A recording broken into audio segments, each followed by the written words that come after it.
All right, what's up, guys? Welcome to another MLB The Show 24 stream here on Twitch. I'm next JG Gen 24, and today we're going to be wrapping up the Halloweek program as well as hopefully the Extreme Mini Seasons run that I'm currently on. Now, I know a lot of you probably thought I was going to say something like, oh, we're going to actually take on the World Series program. We'll just take a look at that for now. Okay? We'll just take a look at it. What's up, Dodger? Okay? I really want to save this for a full week of grinding rather than try to get it done today. You guys know this is to celebrate the best performances during the World Series between the Yankees and the Dodgers. Um, you have guys like I think what was most notable about this program is not so much who's in it as who's not in it. And the two biggest names are not in this program. That's Aaron Judge and Shohei Ohtani. And it makes sense that they're not in it. They didn't really have all that memorable of a World Series. So it makes total sense that they are not in it. Carlos Rodon, excuse me. Carlos Rodon. You have Michael Kopech. You also have Tommy Cale, Anthony Banda, Austin Wells, Jack Flaherty, Alex Verdugo. Honestly, I think they just tried to put in as many Yankees as they could. But I honestly, I think there might be a few too many. I don't know why they went with so many Yankee cards, if I'm being honest. They have Walker Buehler. They have Anthony Volpe. Volpe makes sense because he blasted the go-ahead home run or grand slam in Game 4. Yoshin, Yoshinobu Yamamoto. That makes sense. Garrett Cole. He was actually doing fine in the world's in the he was actually doing fine in Game 5 up until and I don't know how much of this is really his fault. I mean, yeah, he should have covered that bag on that ground ball that Mookie Betts was safe on in Game 5, but at the same time, his defense let him down. So I don't think you can really fault Cole here.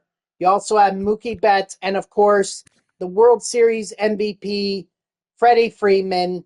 Just looking at these stats, I mean, it is incredible. Honestly, I have to compare this to the Corey Seager card. Like, see how the Seager card is probably still the better one. It's probably got the more power. But I think Freeman has more of the contact and more of the vision.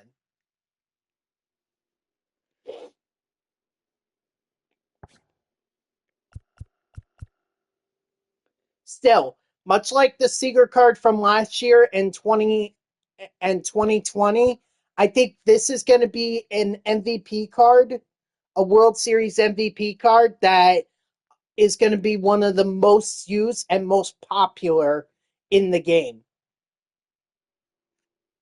Oh, you're watching the celebration? Oh, that's nice.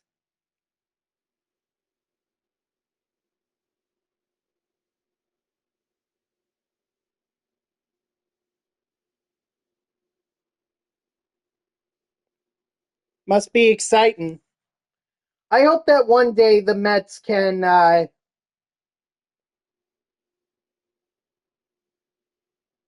hope that one day the Mets can get their own parade and I get to see it, but we'll see.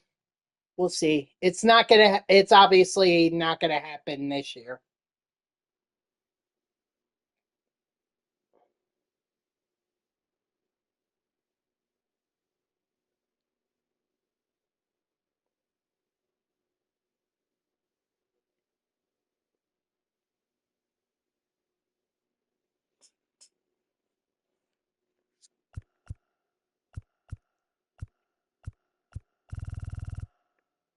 But let's just check out some of these cards. All right, so Rodon, just looking at him, uh, good, good. I like the pitching attributes through in terms of the per 9 innings. Those are very good. The pitch control is there. The velocity is a little down, although I'm kind of surprised that despite it being in the 87, despite it being 87, you can still top 97 with the fastball. Um, but yeah, you're definitely going to have to throw a lot of breaking pitches with Carlos Rodon. He, but the good thing is he has breakout liar, so even when he gets tired, he's not um he's not going to be losing too much stamina. So that's good news with that card. Let's see Michael Kopech. Obviously, he's going to throw a lot harder, but he's only got 3. He does have outlier, so that's good. So that means his fastball is gonna reach 102, probably 103. You have Tommy Kale, not gonna throw. Well, actually, he's definitely gonna throw hard. The walks per 9, it's not bad. It's pretty good. It's still pretty good. I mean, with as hard as he's gonna throw, you would think he would not have that much. And honestly, I think he's a better option than Kopech, because at least he's got 4 pitches. He just doesn't have any quirks. I think Kopech had some quirk. Yeah, he had outlier. And then you have Anthony Banda, obviously going to throw hard as a lefty. The walks per 9 it's not bad, but still, it's gonna be an issue. I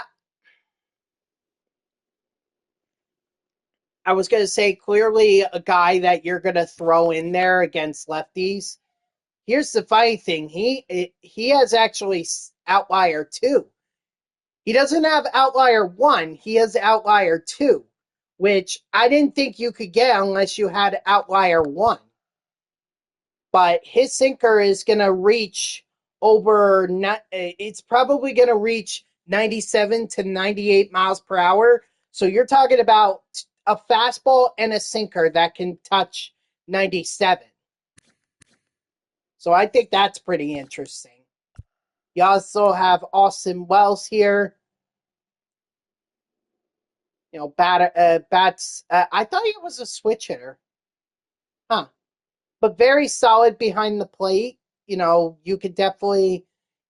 I would definitely feel comfortable with him there. I mean, I would hope that the accuracy would have been a lot better, but that's all right. It's still pretty good.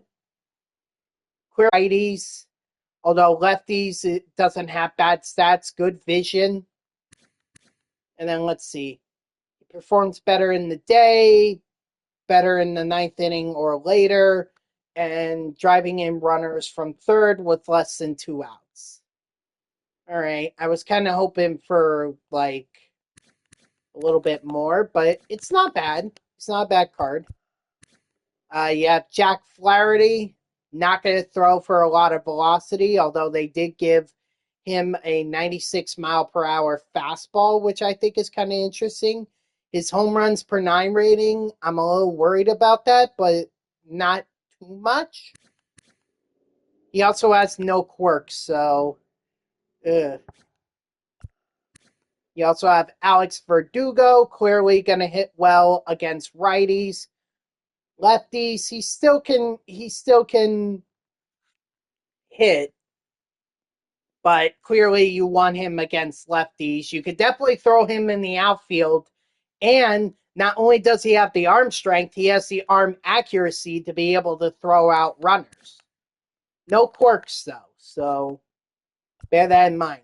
Walker Buehler, I fully expect he's going to have a fastball that high velocity, and I'm right on that. He's got 97 mile per hour fastball, a 93 mile per hour cutter, and a 95-mile-per-hour sinker. He has no quirks.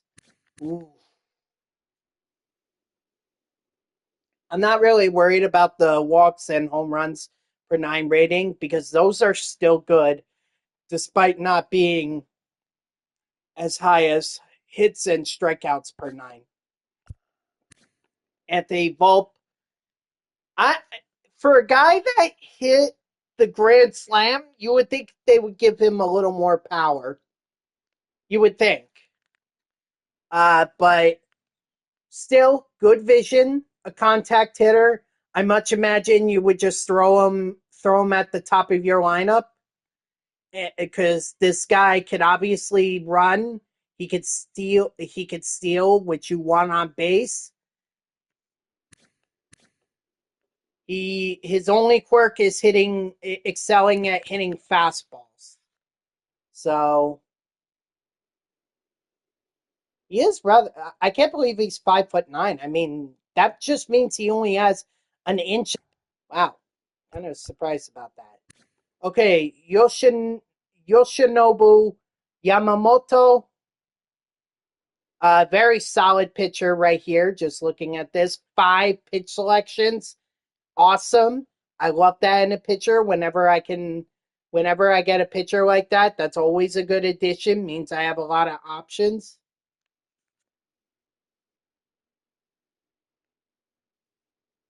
Hold on.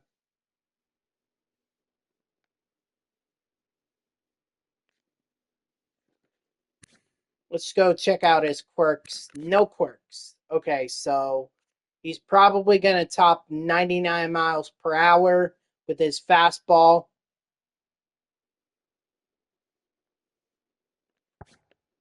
And then we'll go to Garrett Cole. I much imagine he would be a better option than Yamamoto. Does not have an outlier.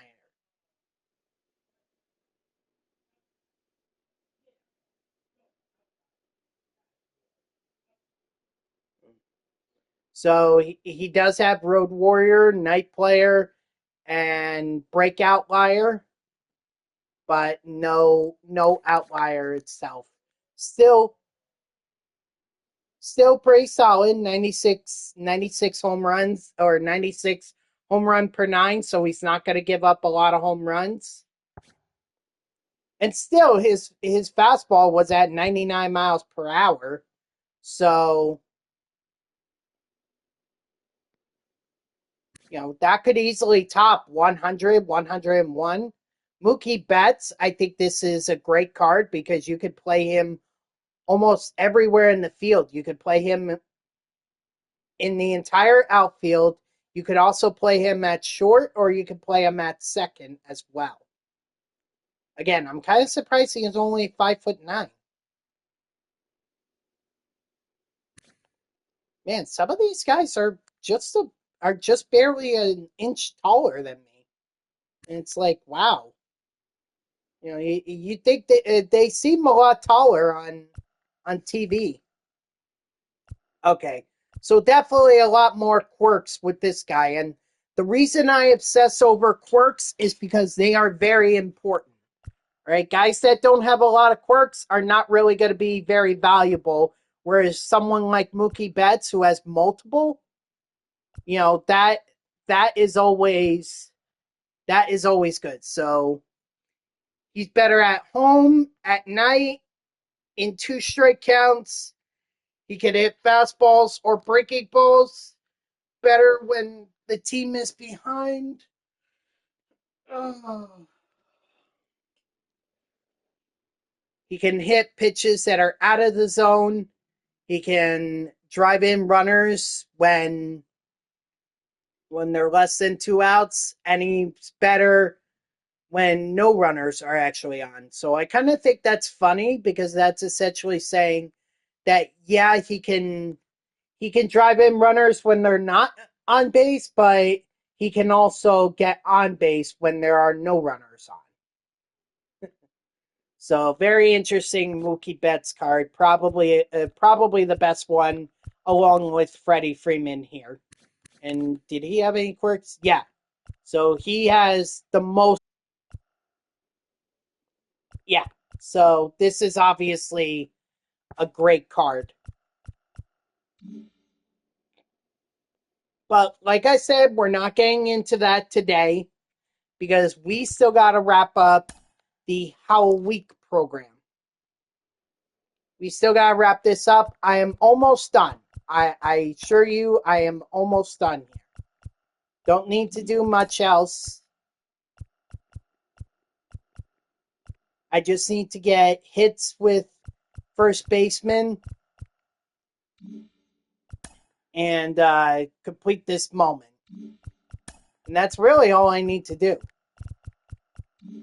Whoops. So what do you say we complete the moment first, and then we do the hits with the first baseman? Honestly, I think I'm just to be on the safe side because I don't know if I'm gonna get that stat mission done or not. But I'll do a lineup full of first baseman.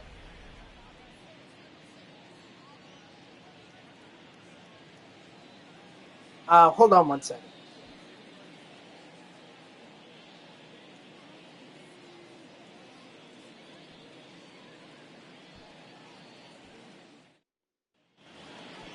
Batting third, the right fielder. All right, thank you for your patience.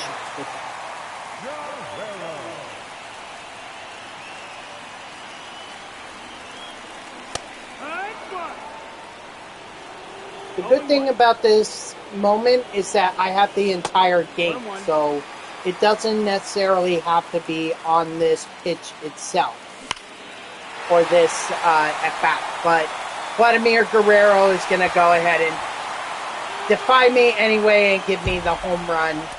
So, bada bing, bada boom.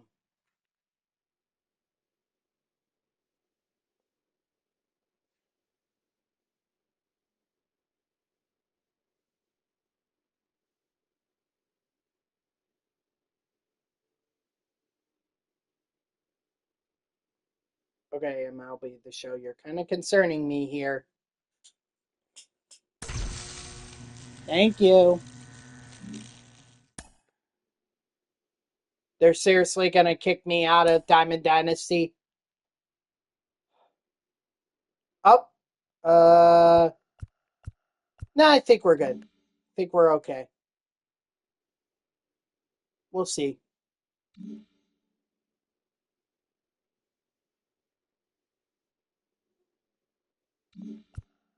All right.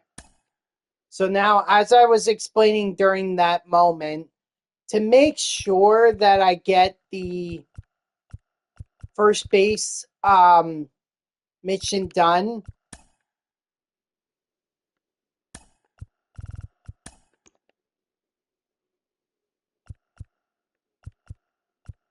just to be on the safe side, I'm going to go ahead and build a lineup full of first basemen. So Paul Goldschmidt can't play anywhere but first. Or, yeah, so he's going to be our DH. Let's see, catcher. Mike Napoli. That works for me.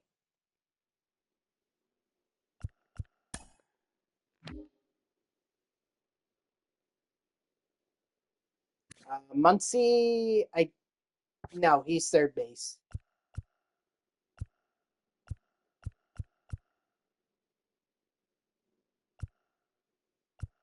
Michael Bush, we could put Michael Bush there. Or Yandy Diaz, one of those guys. Or even Yona Bride.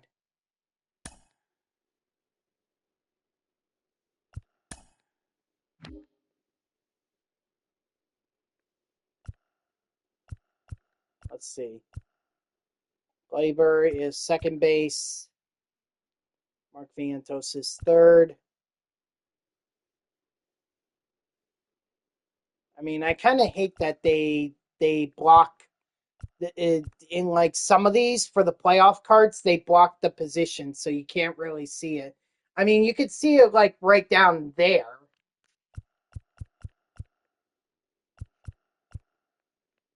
Jonathan Aranda works for me.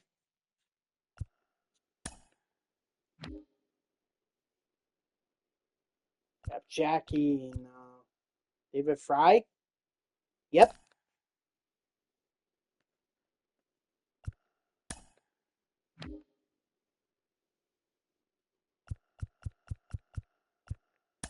I'll go Richie Sexton. That's fine with me.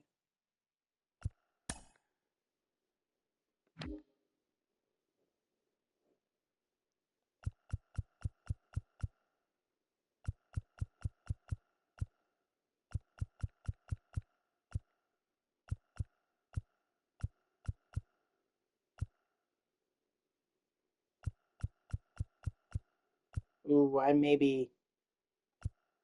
Oh no, wait. I could use Bryce Harper. Yeah, we'll go Bryce Harper in center field. I know that seems weird, but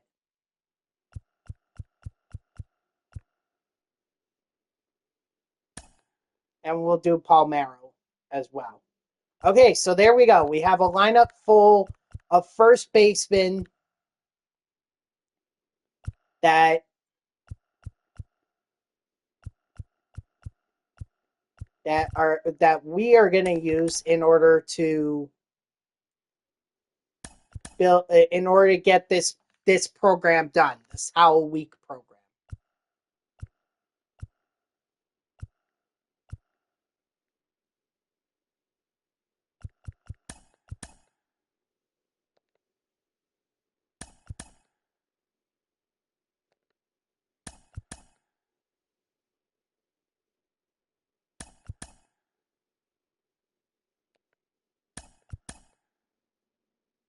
I gotta move Harper.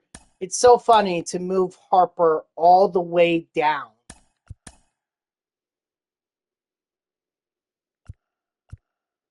But he just has no power.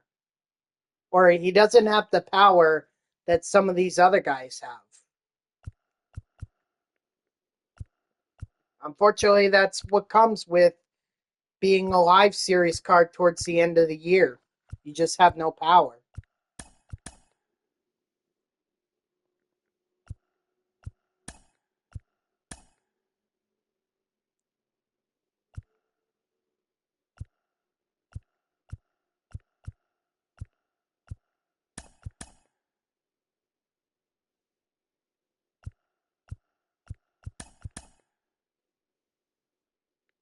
Hold on, I'm just building it up here.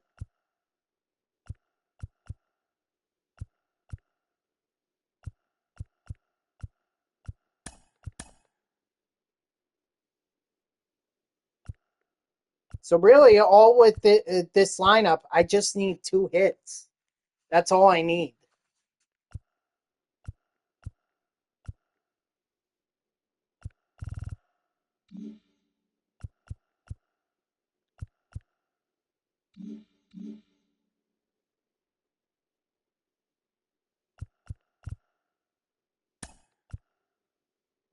All right, good. All the team affinity is gone, or it's done, so I don't need to worry about that. Ooh, they have the World Series conquest map. Ooh, that looks rather daunting. But I'm not worried about that for the moment. I'm only worried about just doing the easiest map possible. That's this batter up 1.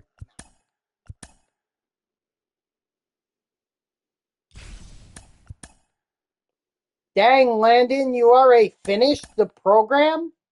The World Series program? Wow, Landon. Like, the program literally came out 45 minutes ago. You already have it done? Holy crap.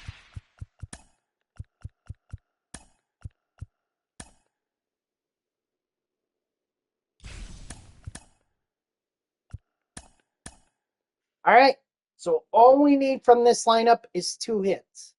We get the 2 hits, we're done. And I can move back on to I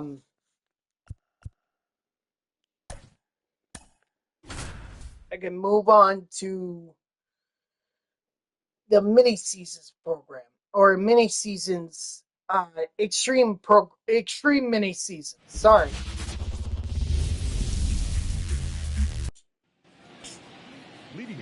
for the Lions, the first baseman, Joe Torre.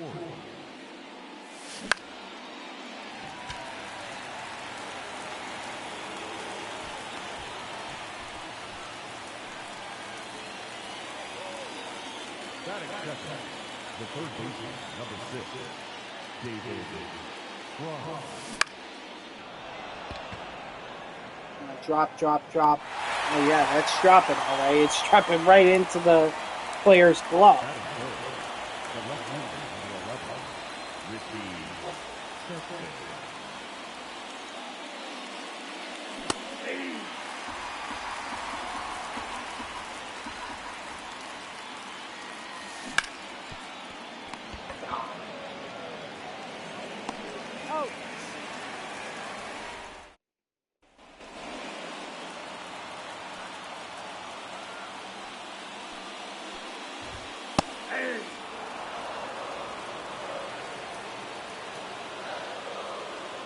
The other thing I should point out with the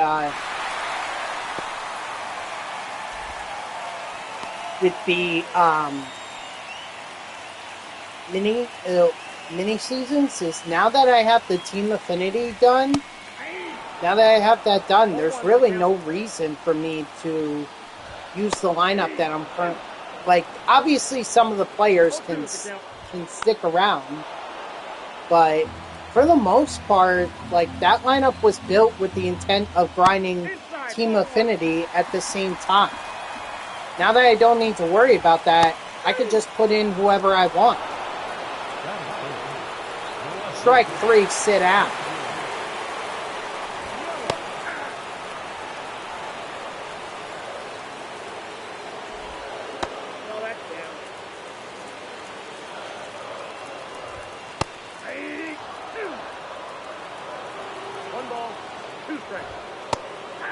Strike 3, sit down.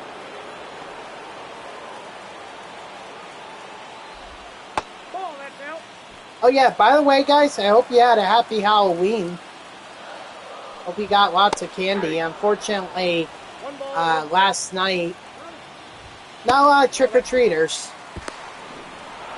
which is a shame. I really wanted to show off my Grimace costume. Not on stream, I meant in the neighborhood.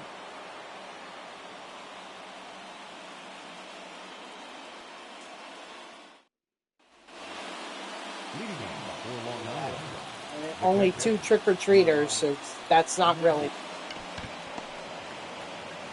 It's alright.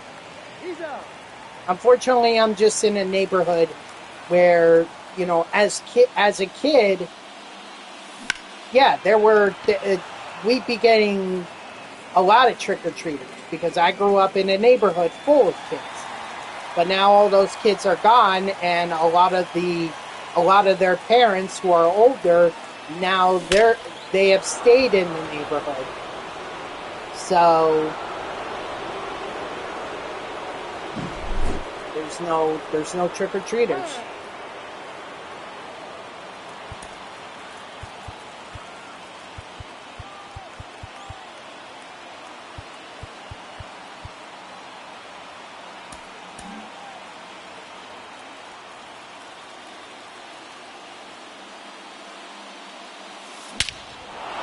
There we go. There's my 2 hits. That's all I needed. Now pitching for the Blues, number 26, Aaron Ashby.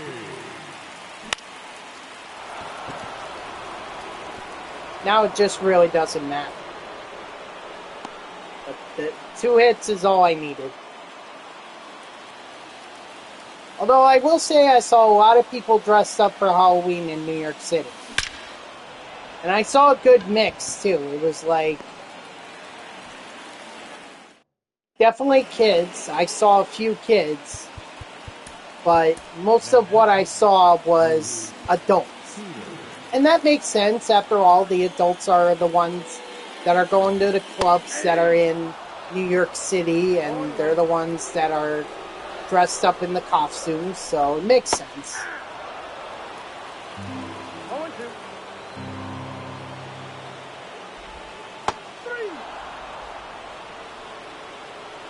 Strike three, sit out. Although I will say, I kind of felt like I stuck out like a sore thumb for not having a costume. Could I have worn my grimace? Yeah, but then I'd be wearing it into work, and at that point, I was in strike three, sit down. I was in work. I was in work at like 10 o'clock at night, or just before 10 o'clock. So what was the point other than just to walk around in New York City for 20 minutes in a grimace mask? Now pitching for the Blues, number 31, Joel Torres. 0-1's the count.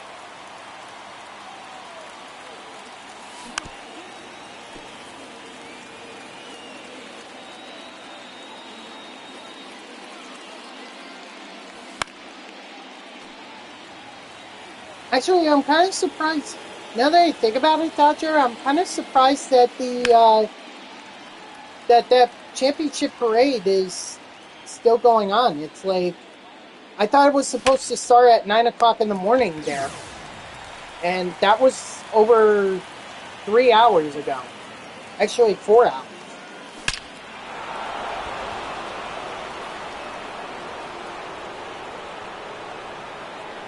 Must be a very long parade line.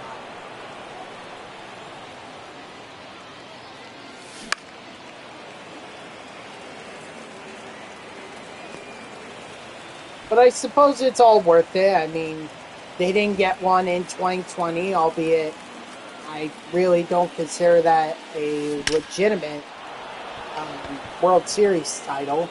But, they got one this year. It was all legitimate. Oh, shoot. Shoot.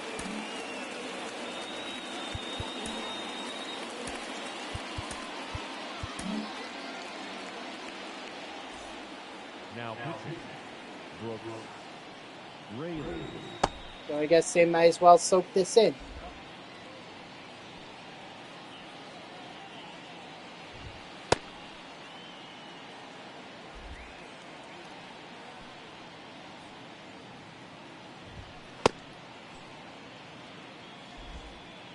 Now, just one question I have, for the Dodgers, because I much imagine a visit to the White House is in order. When do they do it? Do they? Obviously, they can't do it like right now. If anything, they might do it later in December, but at that point, that's for a lame duck president in Joe Biden. And I don't know if you necessarily want to do that unless you want to, go to the White House when the new president is. Strike three, sit out.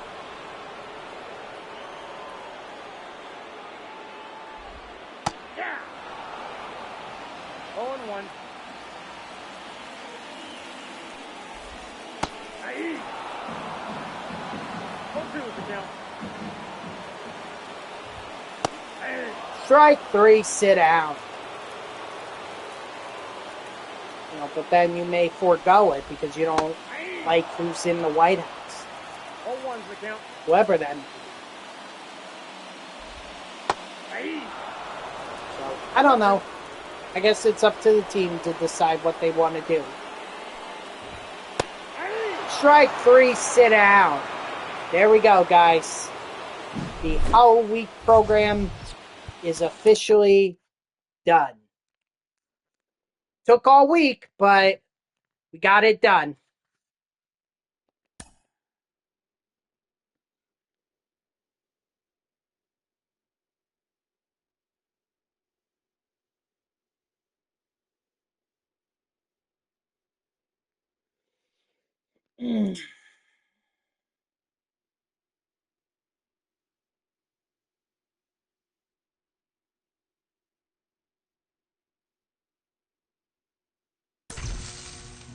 There we go.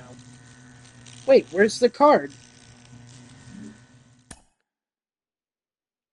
Oh gosh, you gotta be kidding me.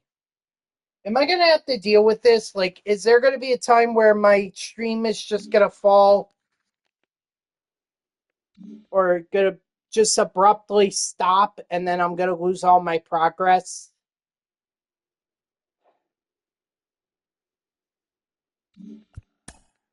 I hope not.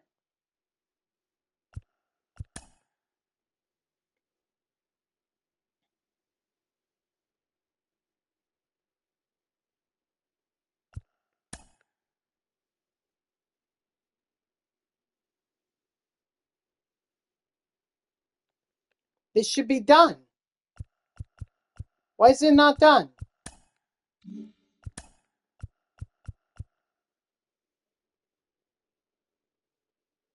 I did do that. Oh my god. Okay, what I think I need to do is I need to back out of Diamond Dynasty for a minute. I don't think they're gonna count that game. Did all that work for nothing.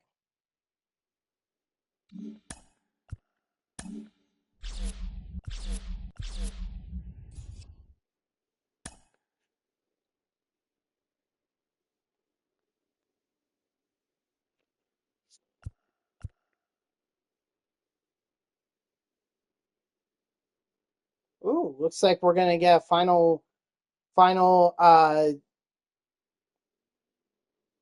we're gonna get a final roster update of the season next Friday.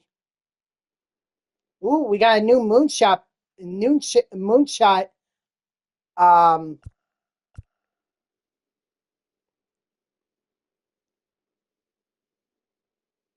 a new moonshot event probably, or maybe it's a program. After all, I think they did one already.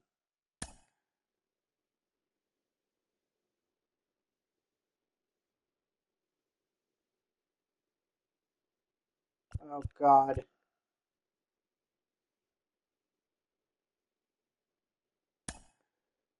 I can't believe this.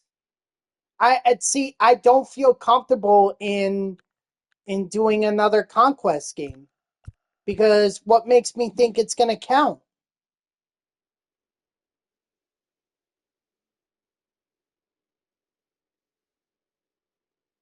But I need to get this done in order to finish out the program.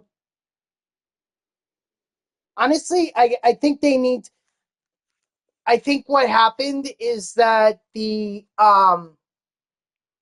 World Series program is creating a a bug or some kind of a glitch that's making it hard for the game to register a lot of game results. It's just a big program.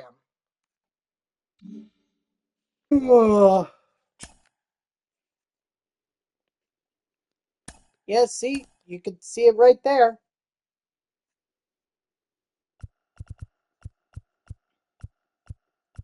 I had 5 hits. 5.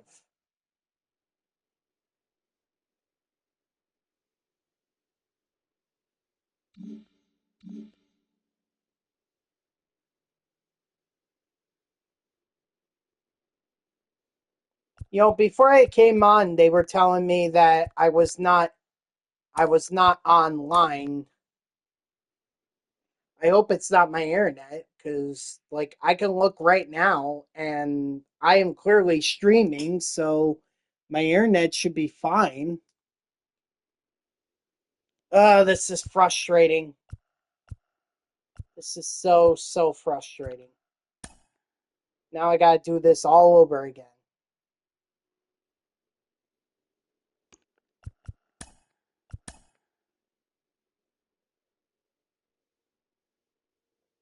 It's like, and I know it's not like, oh, well, then maybe you shouldn't do a lineup full of first baseman then because it says primary first baseman.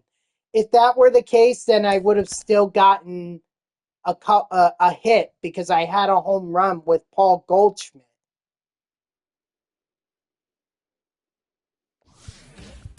The game is just not registering the result right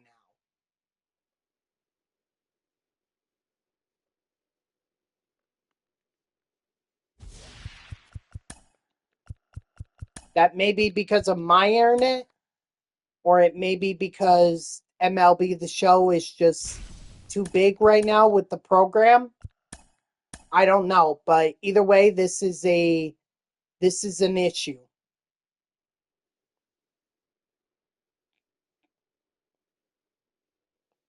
I'm actually leaning towards it being an issue on my end because, I can tell that other people are playing the game. I just saw Landon complete the World Series program, or I got the notification that he completed the World Series program.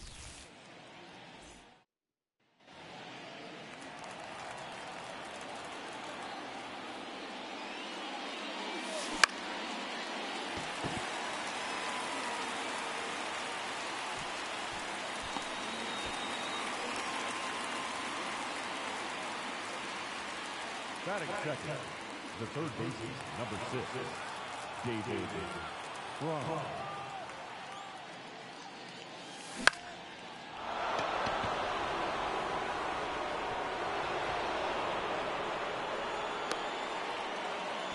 Let's hope these results actually hold up this time.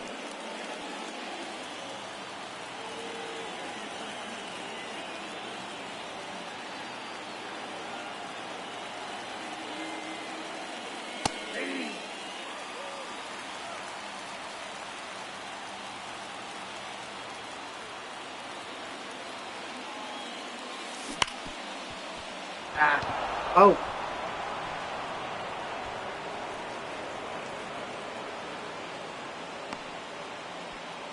That's probably going to be an error.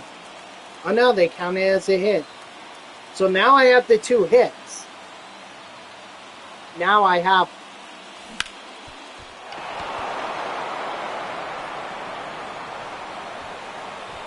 See, I'm having a similar... I'm having an issue with MLB The Show 24 myself. In fact, I just played a Conquest game to wrap up the Halloweek program, and the result never registered. It just said that it was lost. So I can play the game, but I can't get the result to register. And if I can't do that, there's no way I can complete the program. So I totally get what you're going through right now, Joey Spitfire.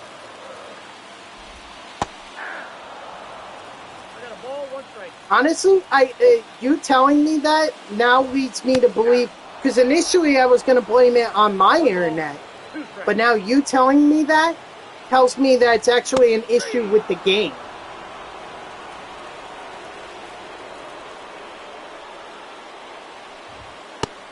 That's also making me not want to play extreme mini seasons, because what if I played that and the results don't register, and now I just lost a bunch of games in the key stretch of the mini seasons?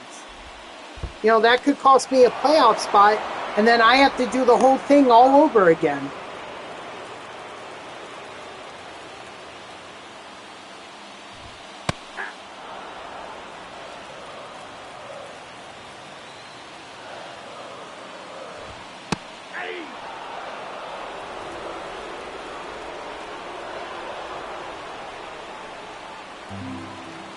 So I totally get it.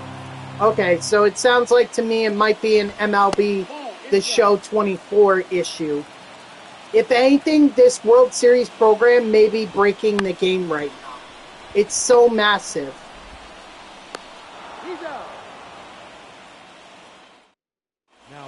Like, trouble completing the moments, or just like they're not getting the moments to register as completed.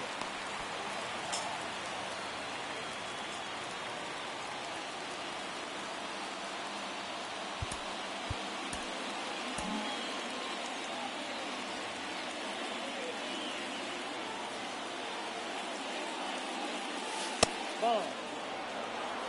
0-1, no strike. Like I said, if it's the latter, then clearly they made this program too big. Oh, That's the problem when you add so many cards to the game. That's why I'm kind of surprised they went with the amount of cards they did. Honestly, I thought they would just do 6. Right, because the moments are not registering as completed, correct?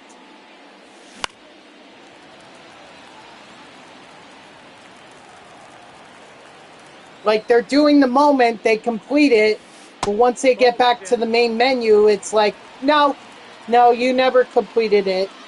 Is that what you're saying? Or is it more along the lines of people are just having a hard time completing? ball 2. Like the moments are very difficult.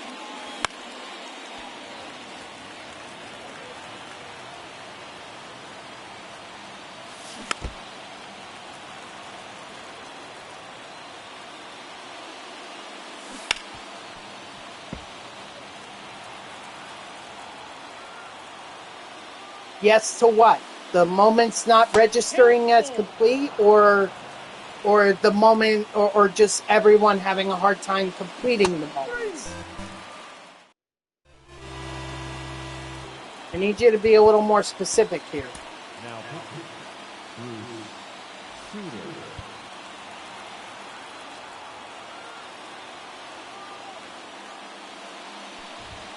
Ball inside.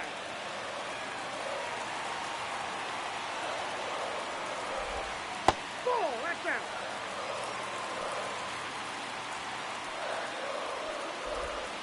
Hey.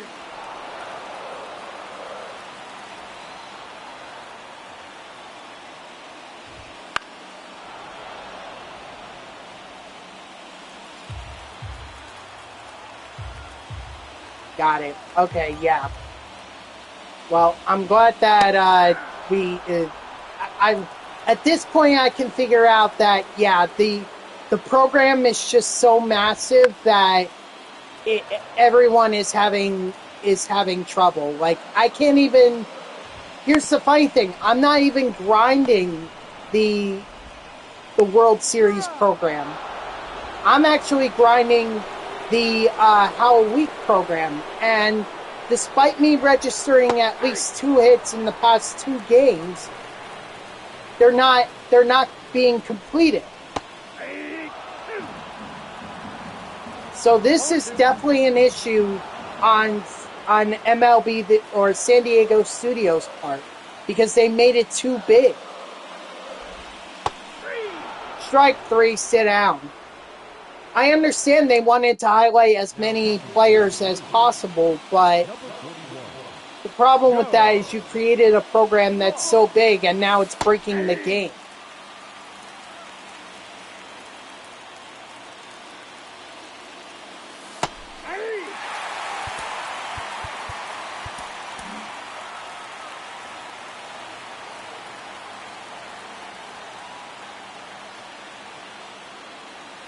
One ball, 2 strikes.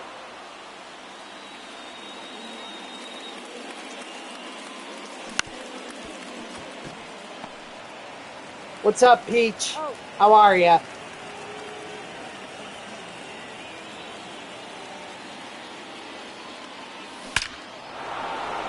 Attaboy, Joe Torre.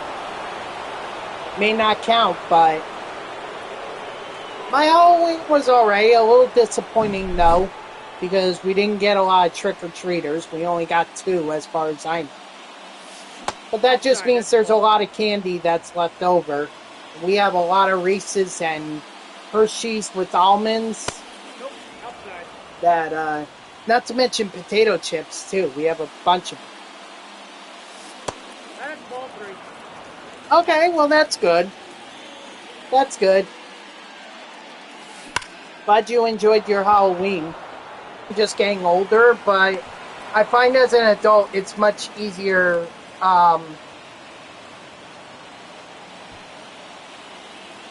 It's just easier to, or it's much more satisfying to give out candy than it is to actually go trick-or-treating. And I'm way past the stage of, okay, well, I'm going to get dressed up and just go to clubs or whatever. No. No, I'm well past that. Now pitching for the Brewers, I'm not young enough for that anymore. I'm old.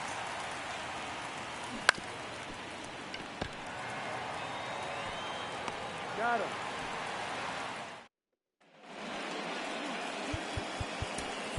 now pitching, Brooks, Reyes. Aye. 0-1's the count. That's all right. That's all right. There's got to be 3 different types of people on Halloween. You have the kids who dress up and go trick-or-treating. You have the young adults that dress up and go out to the nightclubs. And then you also have to have the adults that hand out the candy.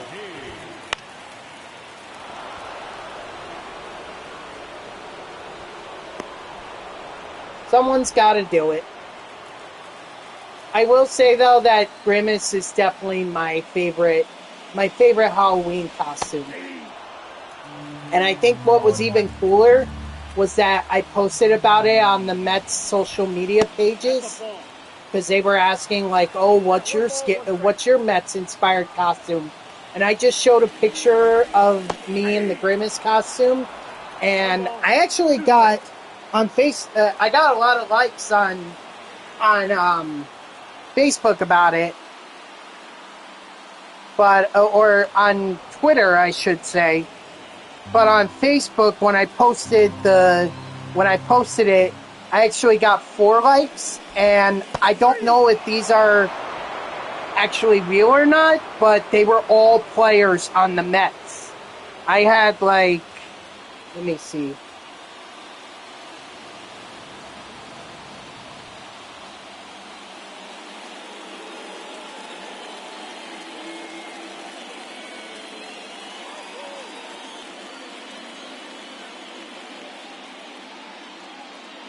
Here we go. Yeah, so I had 6 likes, a couple fans, but I also so 4 of them were players. I had Edwin Diaz, JD Martinez, Jeff McNeil, and Pete Alonso. Like again, I don't know if that was actually them or just Mets fans who run the pages and then just like other Mets fans. I was saying that on my posts on Mets Facebook about my Grimace costume, I had 4 Mets players like the post. Hey, look at that! Look at that. We got Vladimir Guerrero Jr. They must have done something to fix it. So it was JD Martinez, Edwin Diaz, Jeff McNeil, and Pete Alonso. Again, I don't know if it's actually them or just pages run by fans, but either way, pretty cool that that it could have been liked by those players. You're going to work on this World Series program? You know what? I think now is a good time to do it because it seems like that whatever issue there was, it seems to be gone now. Because I'm moving more fluently through the program. Like you can tell, there's no delay. When I back out, there's no loading time. Loading time is little to non-existent.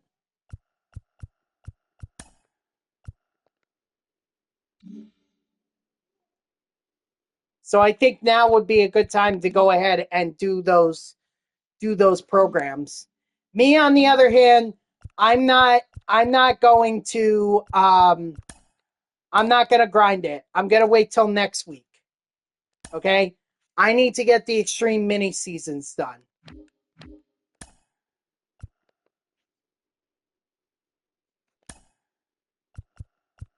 All right, so I'm going to leave Ricky Henderson, Jorge Polanco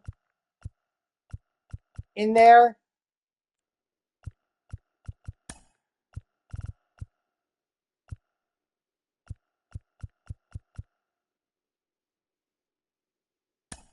Yeah, but don't forget he already got one in he already got one in the playoffs, so they weren't going to give him another one. Give me David Wright.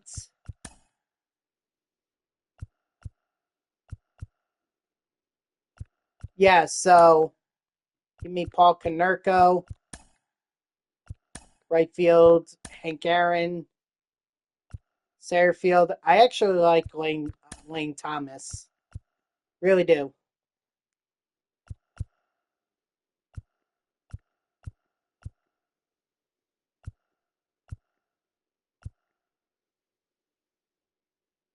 Oh, of course. Of course.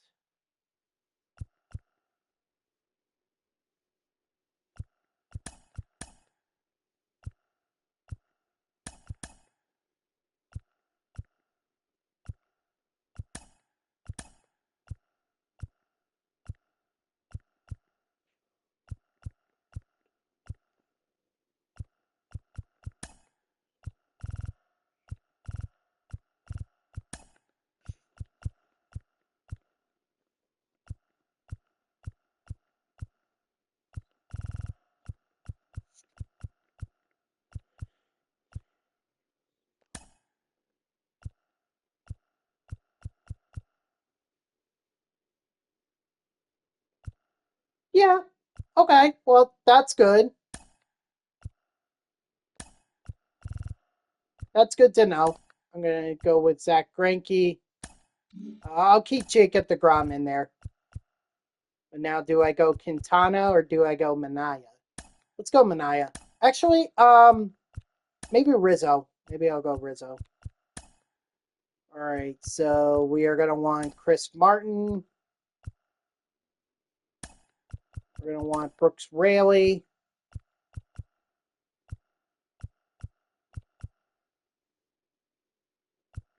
I'm going to work on the extreme program.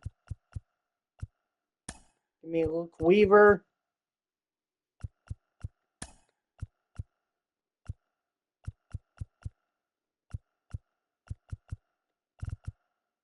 I think I'm going to go Gregory Soto. Give me Soto.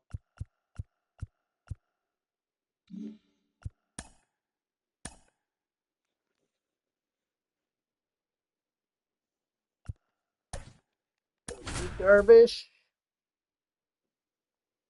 So I'm going to go get the three vouchers that I get from winning the championship. And then once I do that, then I'll have enough progress in the extreme program to get Ronald Acuna Jr. So I wanna finish out on the extreme mini seasons.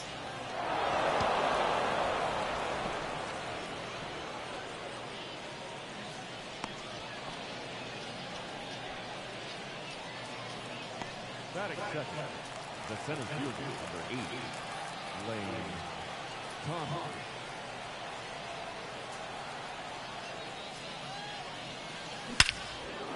Oh, never mind. I was gonna tell Ricky Henderson to. I was gonna tell Ricky Henderson to steal the bag, but he got it, or he didn't need to because Lane Thomas was just gonna drive him in. And Hank Aaron's got a home run, so.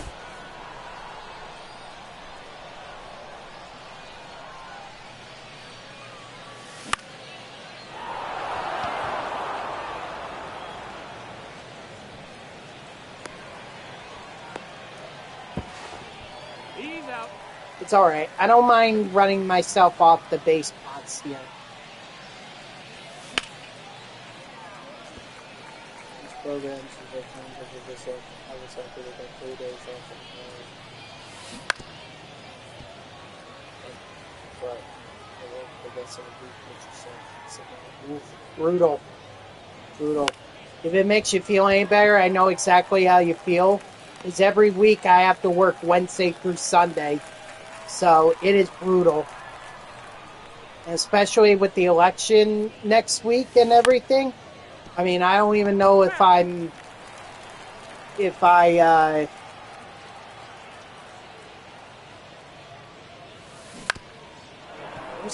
where's the sketch?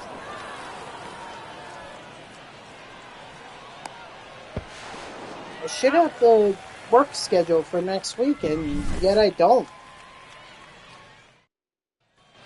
Maybe I should send a quick text now. I was waiting on the work schedule, but now that I don't see it, I'm kind of concerned.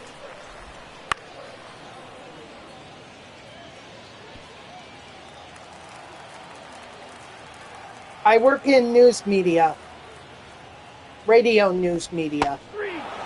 Strike three, sit down. I don't want to say which company because I don't want to create a political controversy, but I'll just say it's one of the top media companies in the world. So I already voted early, so I've made my voice heard in the election. That's all I can do as a voter. But I think today or tomorrow is supposed to be the last day of early voting. So if you want to get out there and vote early, you better do it either today or tomorrow, because early voting is going to end, and then you're just going to have to wait till election day in order to cast your ballot. Which, that's fine and all, but that may, cause some lines. Yeah, I mean, you're going to have to wait in line for God knows how long. I mean, I'll say this about the 2024 election. I feel like we're going to see a massive turnout on both sides. I think motivators from both sides of the aisle are very motivated to get out and vote. I got 1 ball, 1 strike. Which is a good thing, because that shows that more Americans are participating in our elections, which is what we want, or which is what we should want.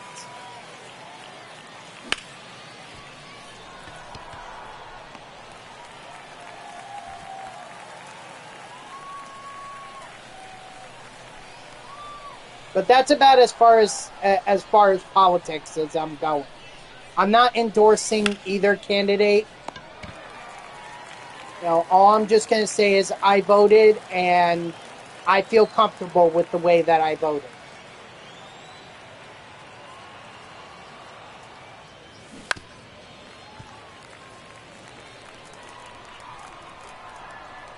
So if you haven't done so already and you want to get out there and vote now, then I highly recommend you do it. Otherwise, you can wait till election day.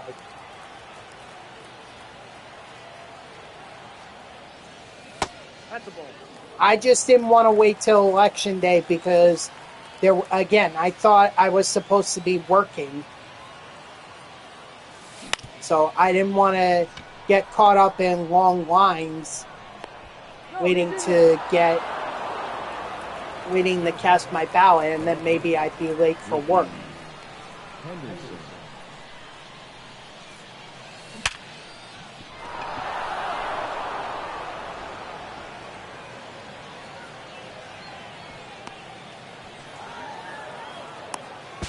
Got him on the tag. And there's no one up in one, right? Mm-hmm. Okay, so we're going to need someone.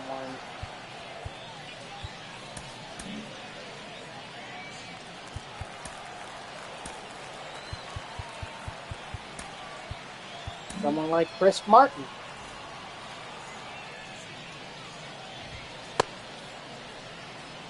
Now, Chris Martin.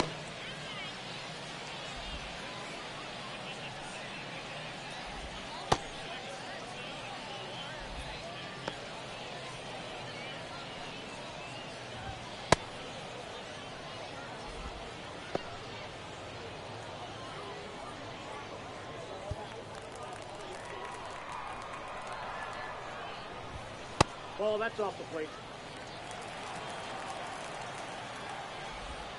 Ah. 1-1.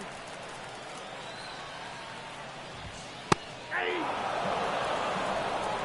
1 ball, 2 strikes.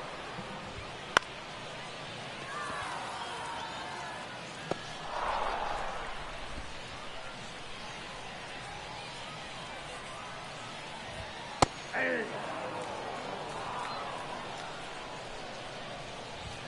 Hey. 1 ball, 2 strikes. Strike 3, sit down. There you go. There you go. Although, wait, you don't have the Tommy Edman card? 0-1's the count. You don't have the Tommy Edman card from the NLCS?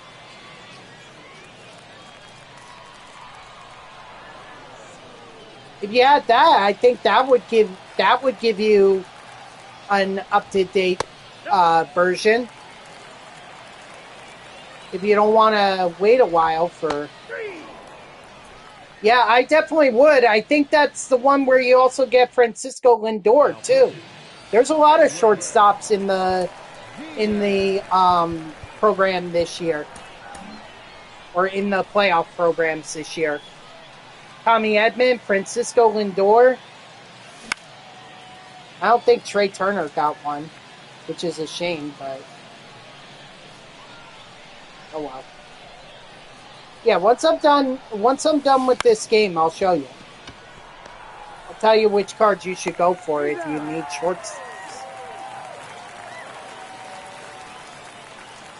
Okay, whatever you think. I was just giving you some alternative options since the World Series program seems like it's going to be a little bit of a grind.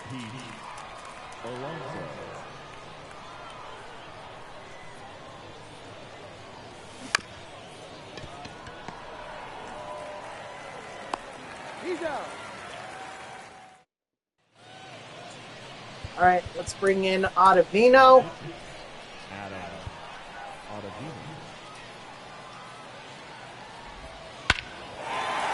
Oh boy.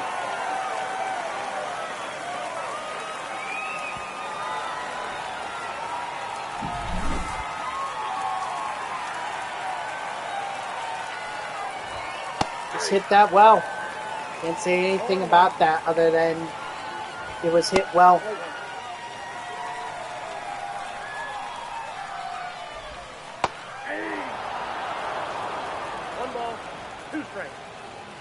Yeah, that makes sense. I mean, Yankees and Dodgers, you're going to get a lot of those cards in these programs. So, the good news is that you can use those Yankee cards to grind out the team affinities if you want to do that. Oh yeah, strike 3, sit down in that last batter. Strike 3, sit down on this one.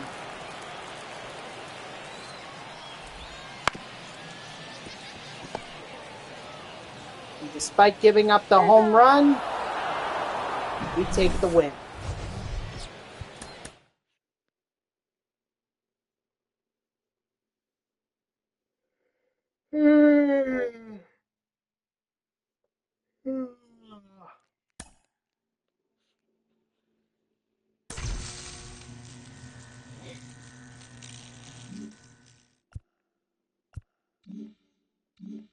Yeah, let me show you. Let me show you those programs here. Yeah, so Tommy Edman, Francisco Lindor. I don't think there was anyone in the Guardians Yankees. Mets versus Phillies. I don't think. Yeah. Let's see. I mean, if you need a player with shortstop as a secondary, you could always get Fernando Tatis Jr. He could definitely work for you as well.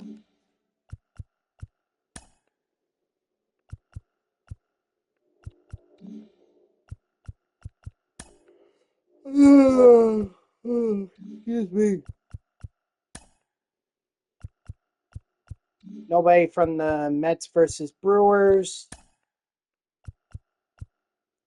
Nobody from Padre. Oh, okay. Yeah, nobody from there.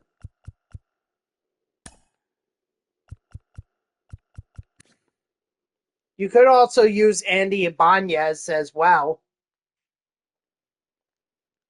Andy Ibanez too. So yeah, because ugh, I'm sorry. What I was trying to say is that the game doesn't really recognize players in secondary positions. It tries to do it based on best overall. That's why you have to build your own lineup. Don't let the don't let AI do it for you. Ugh. Hey! 0-1's the count.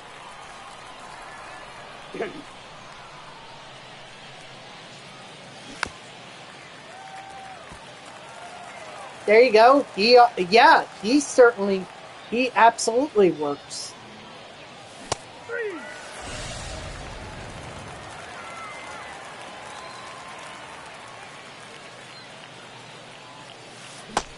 And actually, I just thought about this. 0-1.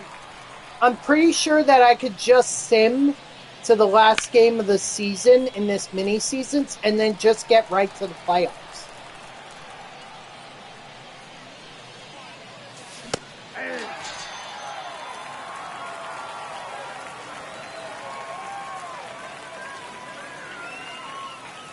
Hey! 0-1's the count. Like, winning these next few games are not really important.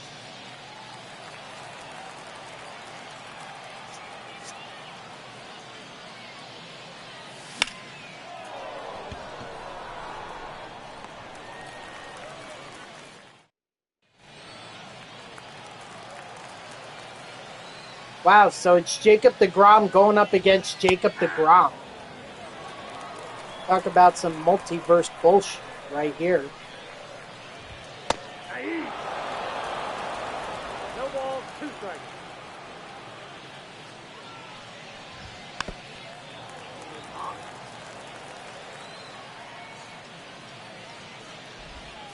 Ball 1. 1 ball, 2 strikes. Yep, that ball went out.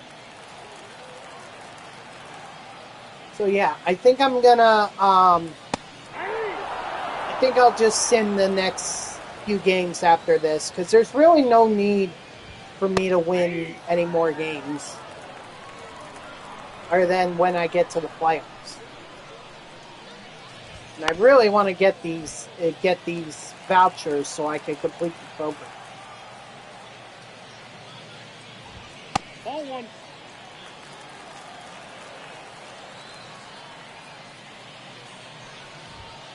Ball, that's inside.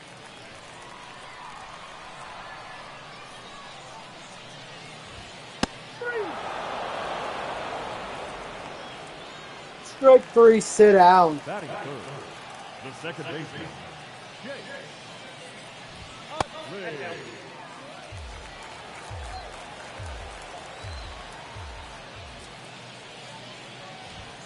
Hey!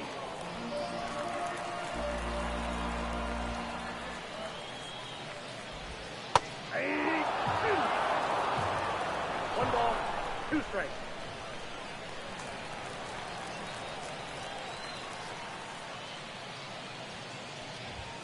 Ball 2.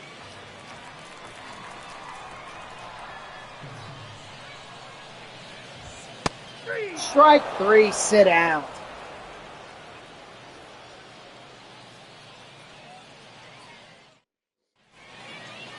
Leading off for Long Island, the first baseman, Pete Alonso.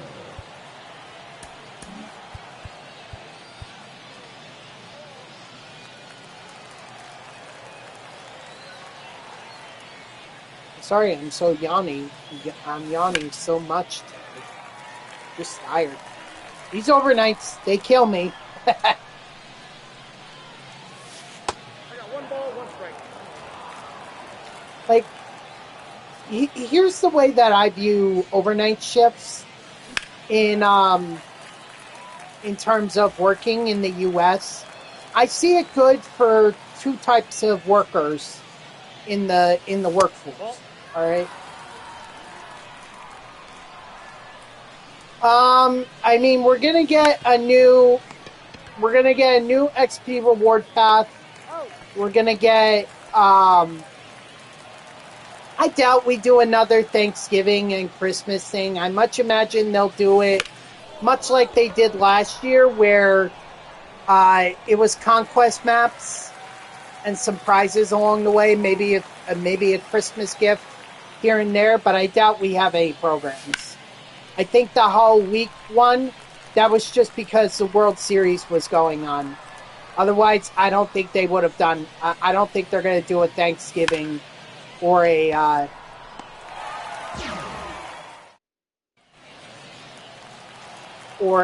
Christmas program. But like what I was trying to say about working overnight shifts, they're basically good for two types of people in the workforce: the ones who are entering the workforce themselves. Okay, I know it sucks, but they're young, they're out of college or they're out of high school or whatever, and they have the youth to be able to do it. Plus, it's a great way for them to get introduced to the job without the stress of working in a high pressure work environment. The other one that I see it benefiting is those who want to learn for a higher position. And I definitely fell into that category last year, where I was able to learn, not only was able to learn how to be a writer on the overnights, and then not only that, but also be a news editor, an audio pusher, audio editor, and a producer as well. So I learned a lot of positions that if one opens up, I could fill and get off the overnights. So that's ultimately how I see overnight schedules benefiting the workforce for those types of people. But for anyone else, I'm sorry to say, but it's not good. It's not good. 1-1. It's not good mentally. It's not good physically.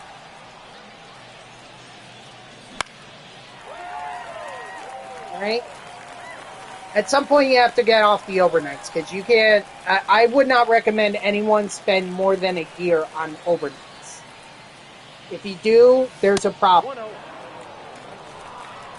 I worry for your mental health.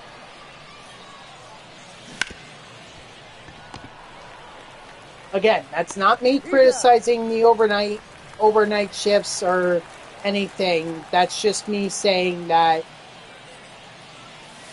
they're good for a specific group of people, but they're not necessarily good for everyone.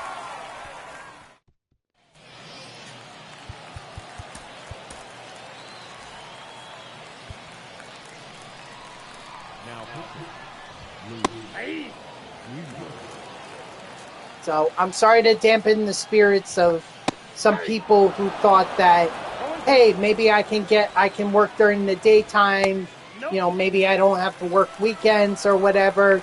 If you're entering the workforce, I'm sorry, those are the kinds of positions you're going to get stuck with. But, at the end of the day, your mentality should not be, well, if I don't get it, then I'm not working, because you have some kind of expenses you've got to pay off.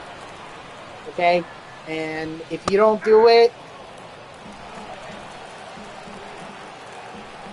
see, I think the older you get, I think the more likely it is you do get overnight schedules. Someone has to do that. And I work with a lot of older people on the overnights. Not all of them, they're obviously older than me. not saying they're old, but I am saying they are older than me.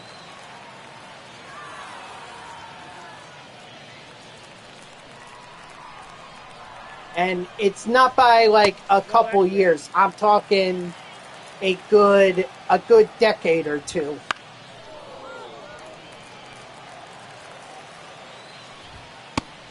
Strike 3, sit down. So, unfortunately, I hate to dampen your spirits on that, but I think you may get overnights. That, or no one said you have to work those. If you don't want to work those, then you have every right to say no, but I feel like that's either detrimental to your growth as a worker, or it's detrimental to you in terms of in the eyes of your employer. Because they ask you to do something, they usually want to hear yes from you, not no. 1 ball, 2 strikes. I mean, they may understand if once in a while you say no, but if you are saying no a lot, then that's not going to look too good.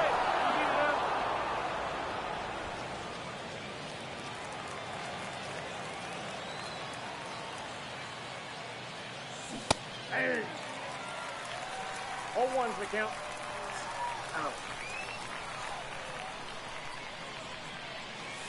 Oh, that's inside. But ultimately, overnights are what you make of them. Okay? Like I said, people can really learn a lot on the overnights. Without all the pressure of a 9-to-5 work schedule or something like that. 7-to-3, 6-to-2, whatever schedule is out there, you don't have to worry about.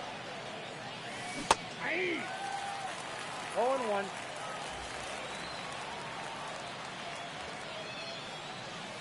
Ball, that's out.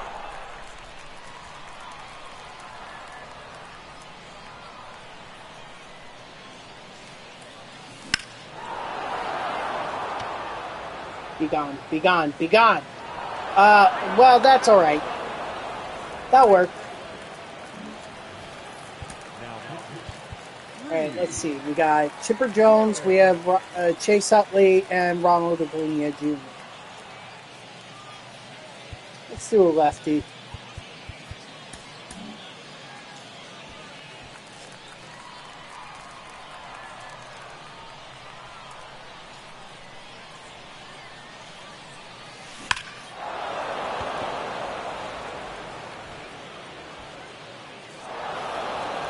Back on?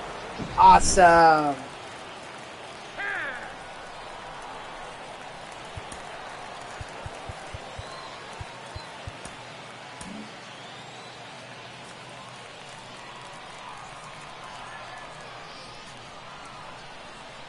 So, it's all what you make of it. It's all what you make of it.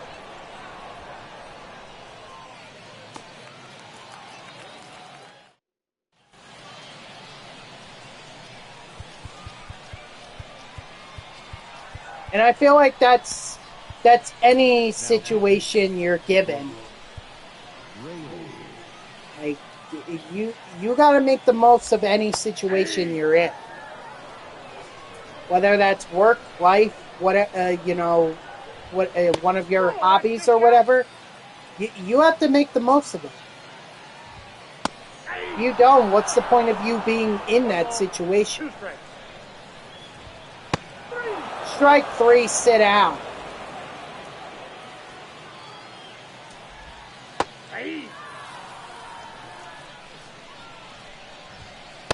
Ball 1. Oh wait, I actually just realized that I cannot sim. 1 ball, 2 strikes. I cannot sim in mini seasons. I actually just realized that. The closest thing that I could do is enter the game and then quickly exit. That's all I could do.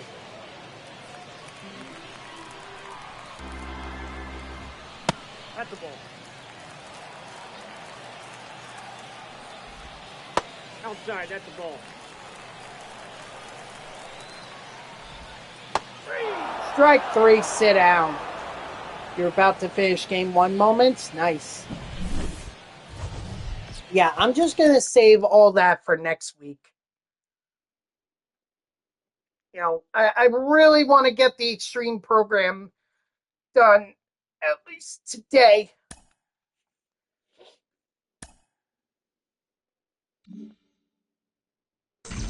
I do want to make sure though that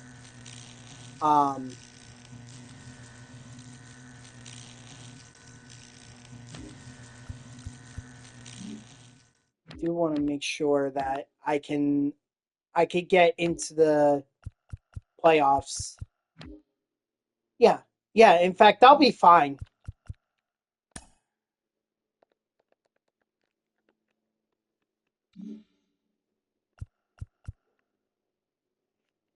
Yeah.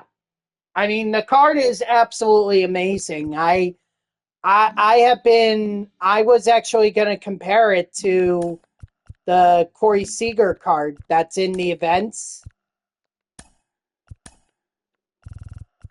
I mean, I think Corey Seager would have a lot more power, but I think Freddie has more contact.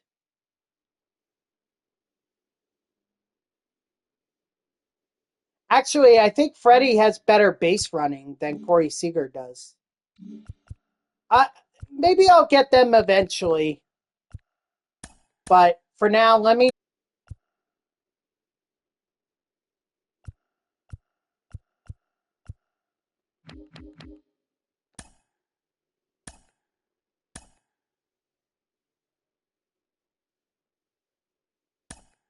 Yeah, it's fine. I mean, we're just gonna. I'm just gonna give it to a bunch of relievers. I don't want to even get the losses to my guys.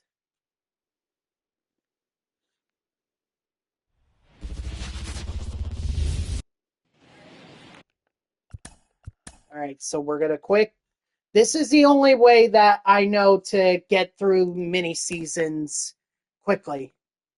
This is the only way.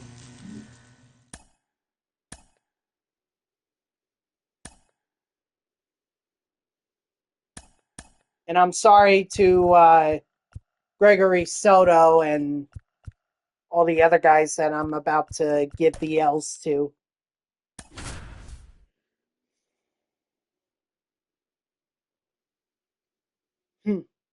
Hey, I mean, the best advice I could give you in terms of your grind is try to focus on one program, and you know, if you could find a way to incorporate the other programs as well, then that would be helpful. But don't try to overwhelm yourself.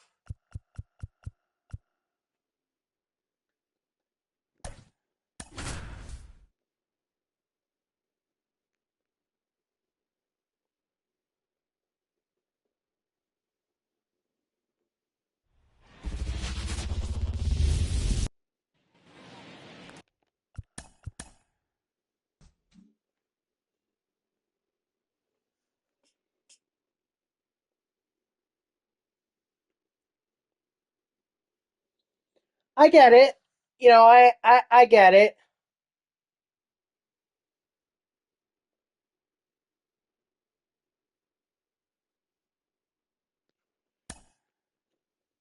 But again, you want to make sure that the you want to make sure that you make as much progress as you can.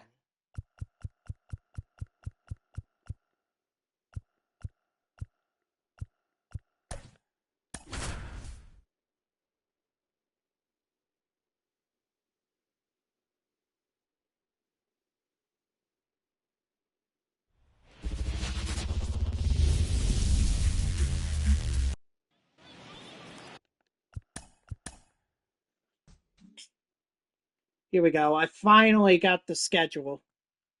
All right, let's see.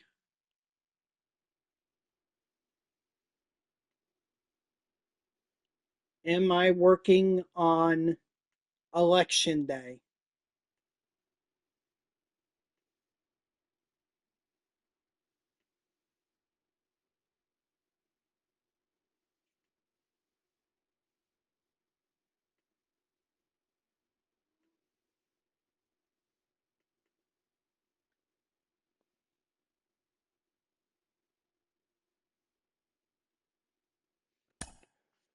By the way, that's the end of the regular season for my team.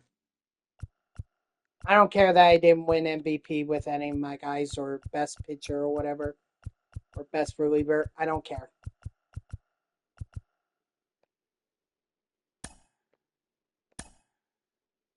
Let's just get through this quickly.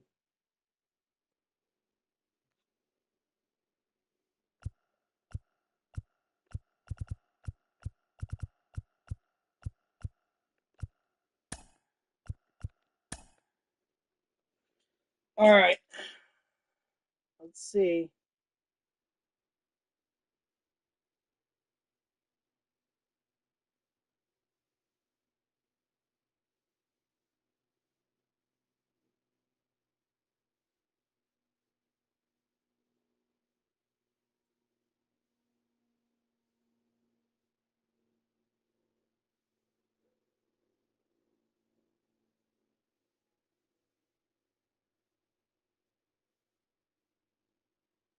Wow.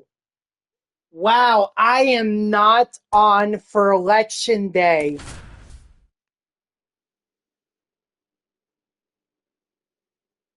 Wow.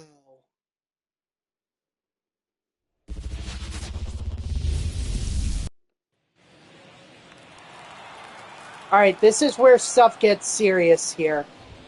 Now I'm going to play like every out is my last.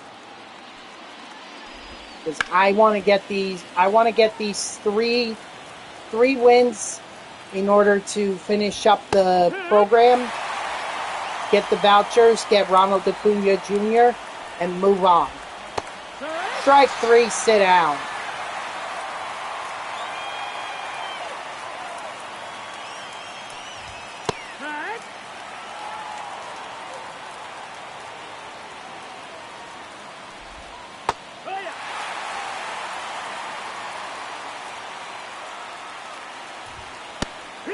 Strike 3, sit down.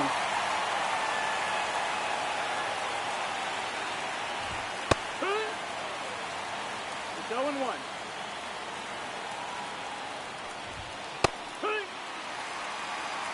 Oh, 2.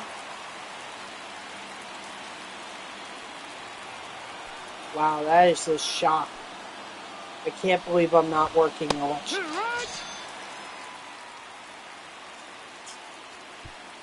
That is something.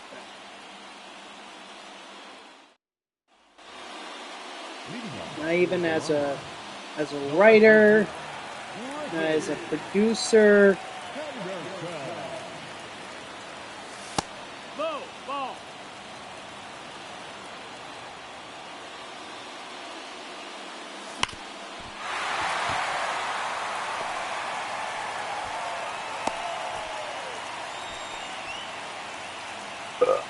Ooh, excuse me.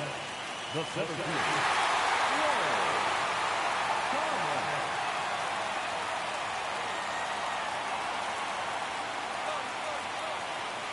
Like I said, I'm gonna play like every out is my last.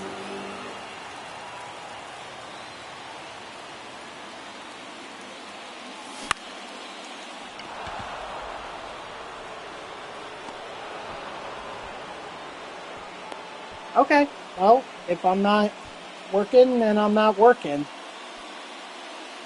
I'm just really surprised about that. Thought for sure they would have wanted me to work. But they're all right. And Act 1. 0-1. gets pretty hectic on election night, I will say. It's pretty hectic.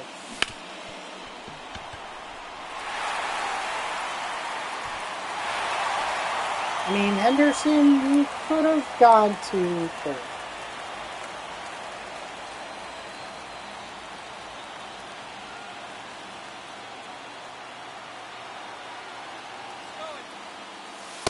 No, that's out. Oh, he's out.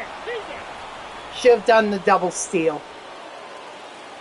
I was thinking I should have done it, and I should have.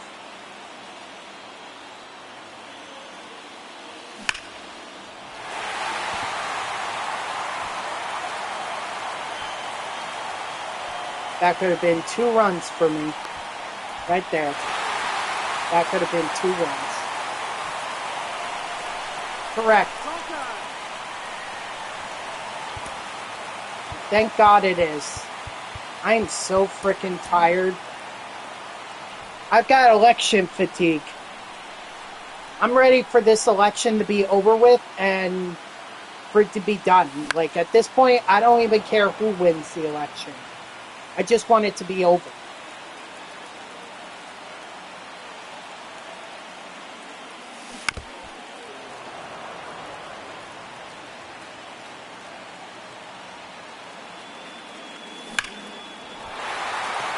I will say this about the election, though. I think both candidates are exaggerating when they say that this country would not survive each other's turn. I think the U.S. is going to be fine. The U.S. is going to be fine regardless of who we have in the White House. All right? We've gone through worse.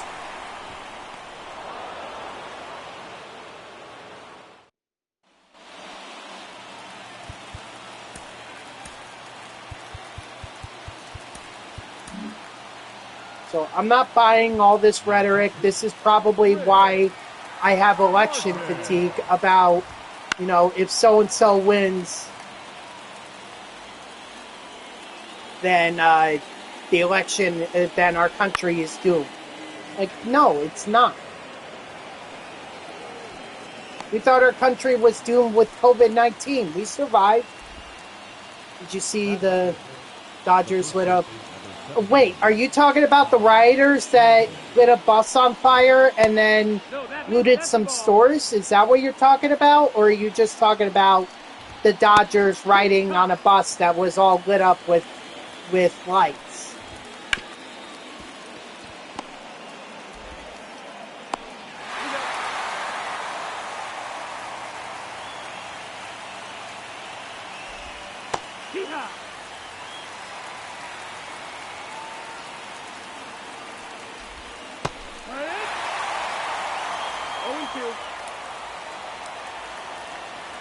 Yeah, I did see that. In fact, we were trying to find a reporter on it.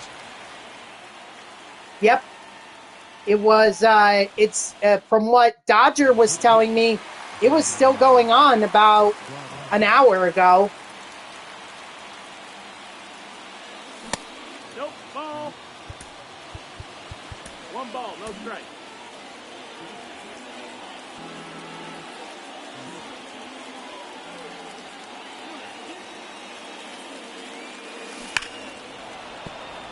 Oh, it just ended? Oh, okay. But yeah, I knew about the bus. Which is sad that happened, because it's like, 2-1. really? Fans were just having... Most of the celebrations that I was watching after the World Series was over, they were relatively peaceful. It was just fans cheering, screaming, marching, and all that. Nobody was... Yeah, I know. That's sad that some people decided to take advantage of that, of what was supposed to be one of the greatest moments in Los Angeles history. They took advantage of it for their own personal gain, and I find that to be really sad. So I do hope they catch the people that did that, and I hope they hold them accountable.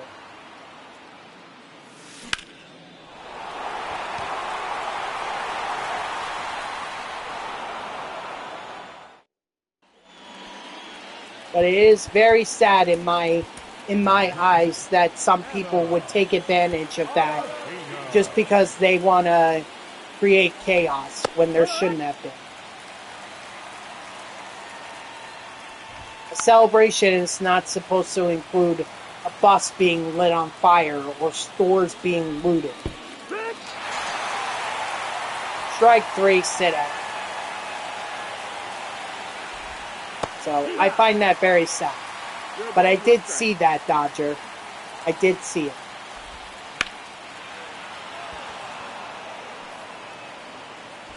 I'm not 100% sure. If I had to guess, it was probably some of the luxury stores or even some of the clothing stores. But I have no idea, if I'm being honest. I'm just taking a guess at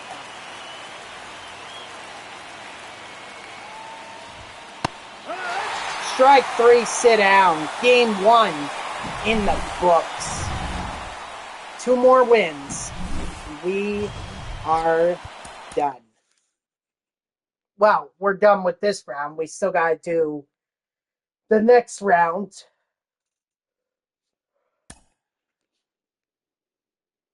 Probably a shoe store. Maybe.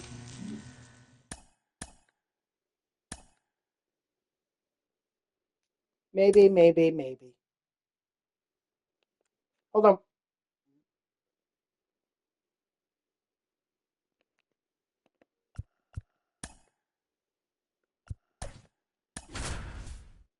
Sorry, I just needed to check to see if they went back to open for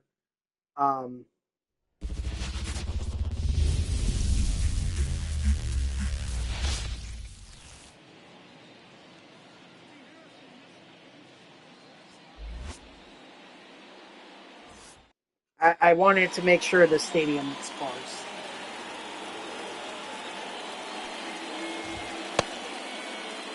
What you got? First pitch, 1 o'clock.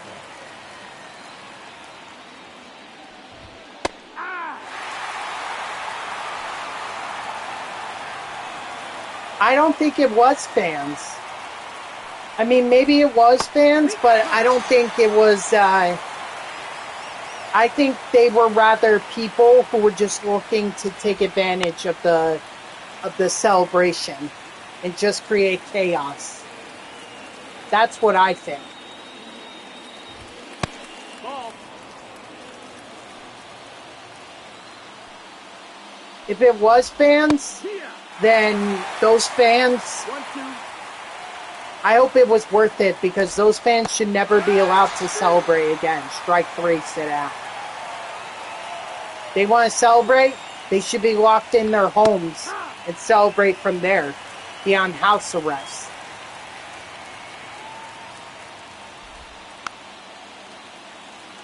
Yeah, absolutely it was wrong. Regardless of whether it was a fan or someone just looking to take advantage. Either way, it's wrong.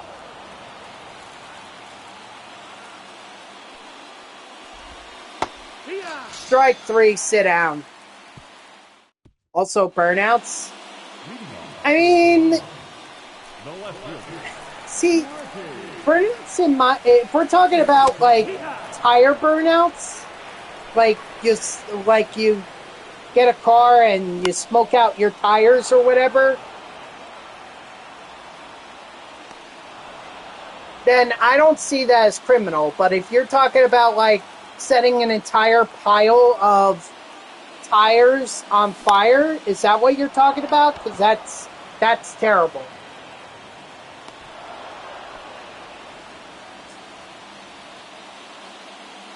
That is third. The right fielder.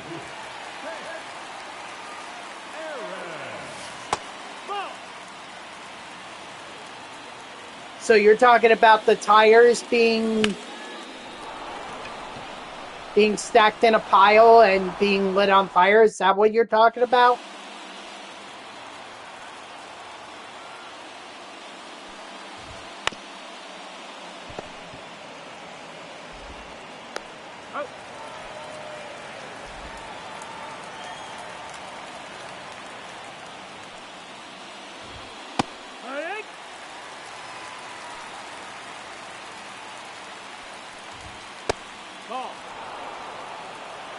1 ball, 1 strike.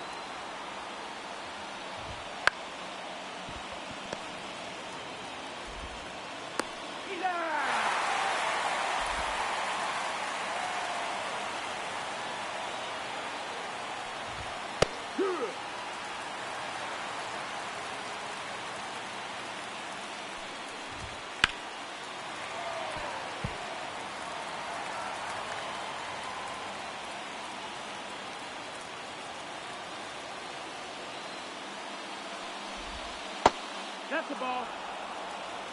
1 ball, 2 strikes.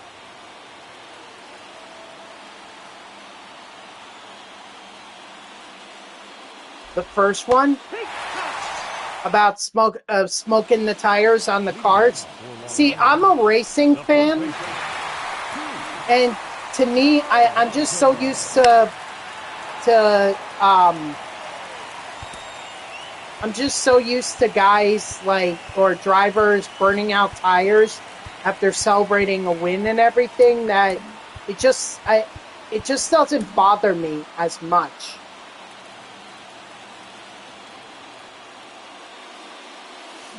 I mean, yes, it is dangerous. 0-2. It is dangerous because if you let go of that brake or that clutch, whatever you're using to smoke out your tires, you let it go for even a second, you could go flying and you could create all kinds of damage. You could run into a building, you could run over some people. It's very dangerous.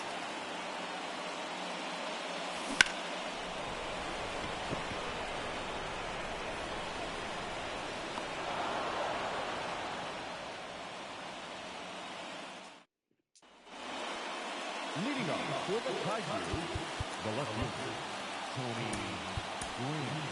Now pitching, Gregory. Okay, well, if professionals can still make mistakes.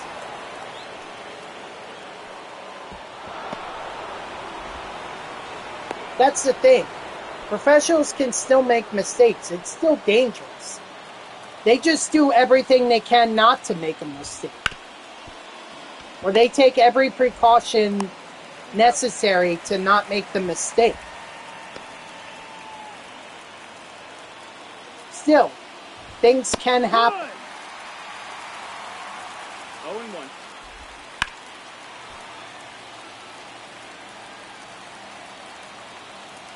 That's why you gotta be careful.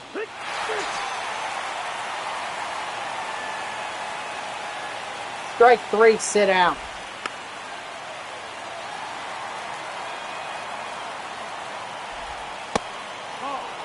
You're doing some conquest? Okay. The new World Series map? Is that what you're doing?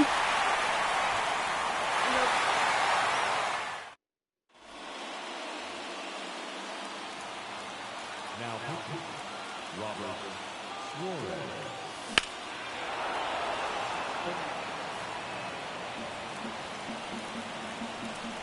Oh, the Halloween one. Oh, yeah.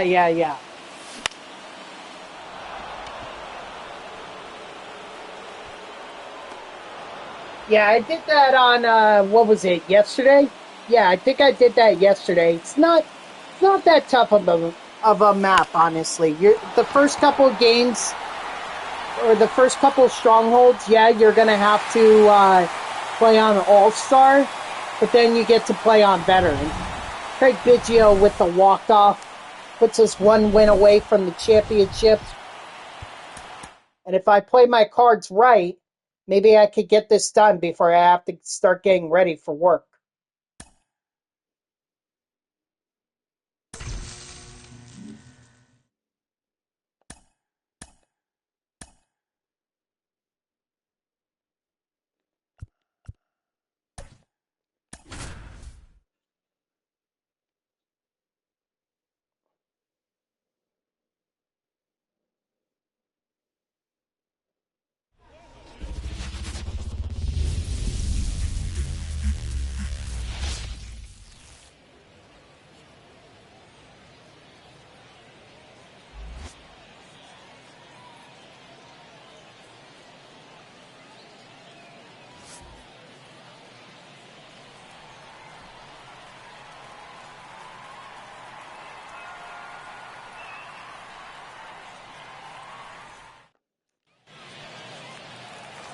All right, so we win this, we move on to the championship round.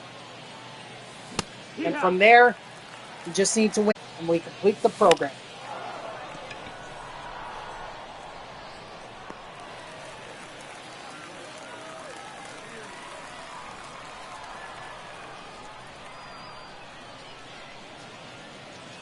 Peak. Ha.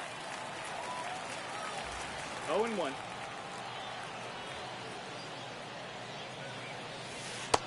1-1.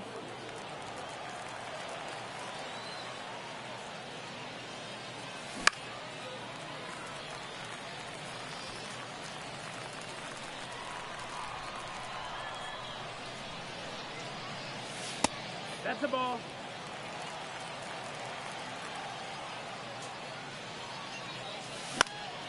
Ah.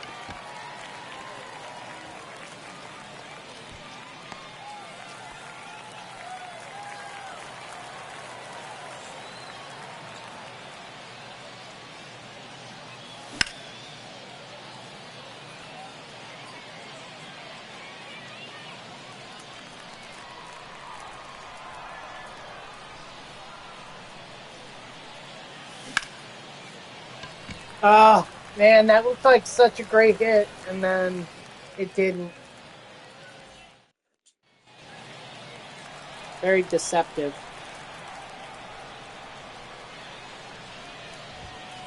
That's high. That's the ball.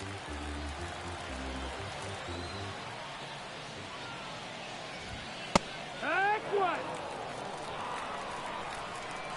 I guess you throw him in some ranked seasons games, or you use him in the events to try to grind Corey Seager, and I guess that's your answer.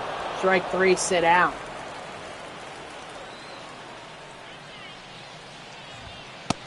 Peak. Ha. It's 0-1. Yeah. 0-2.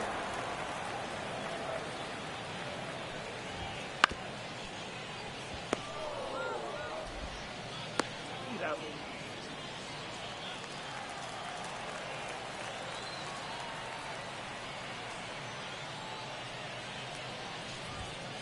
That's the ball.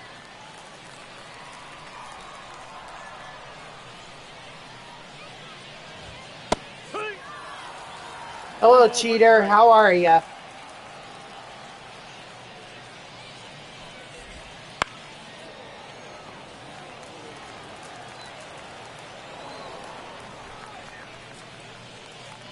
Yep, bad play in that 5th inning.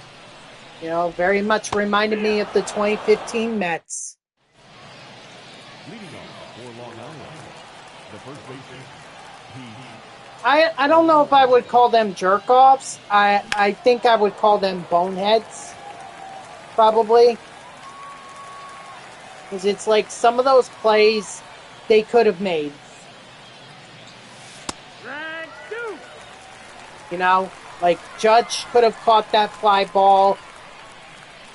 Cole should have definitely covered that. Should have covered that bag like that. That had the shadows of Edwin Diaz right there in Game 2 of the NL Wild Card.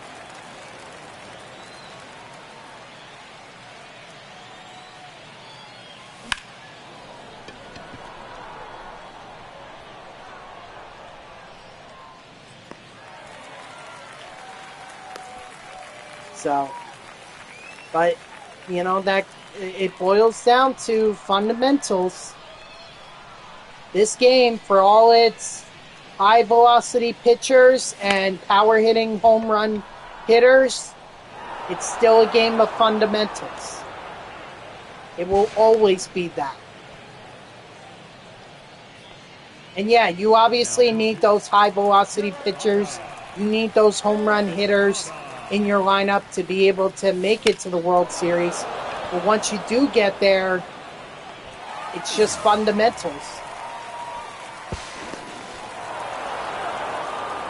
Again? Man, maybe you should stop talking to your ex. Just sounds like you just cause her. Oh, dude, you shouldn't have done that. I get feelings may be raw right now, but you really shouldn't be saying that kind of stuff.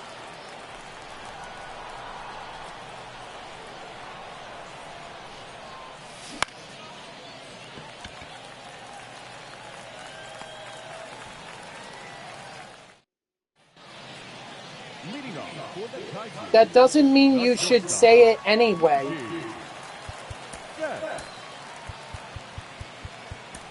Just because she may not do anything about it doesn't mean she's not a human being with emotions.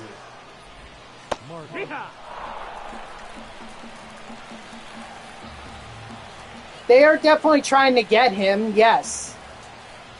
But I think the number was already put out there. It was like 750 million, and that's a lot of money. That is a lot of money.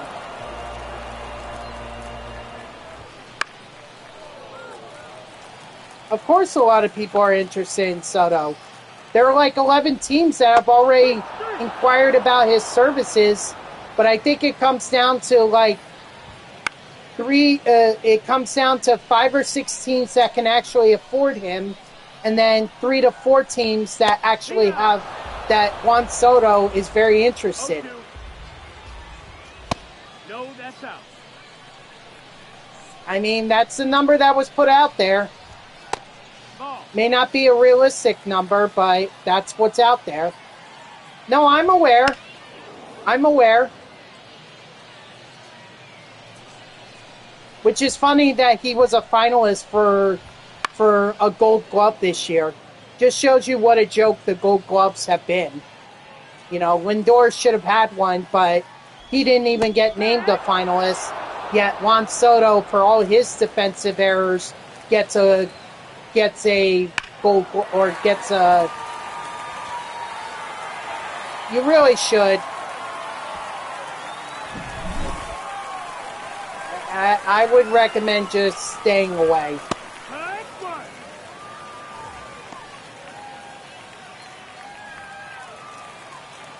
Man, you just got, if that's your issue, then you just gotta let her talk. You don't need to sink to her level. She'll get over you, dude.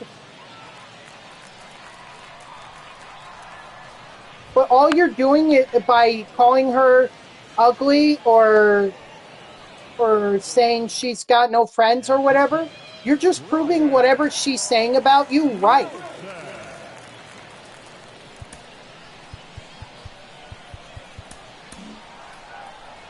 And that doesn't look good for you in the eyes of other girls.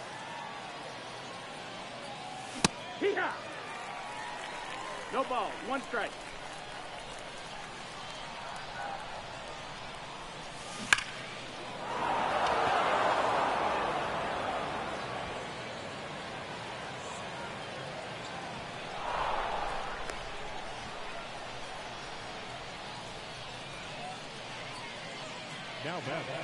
Well, all right. You deal with it however you want, cheater. You deal with it however you want, but I think that's going to come back to bite you in the ass. And not in a good way.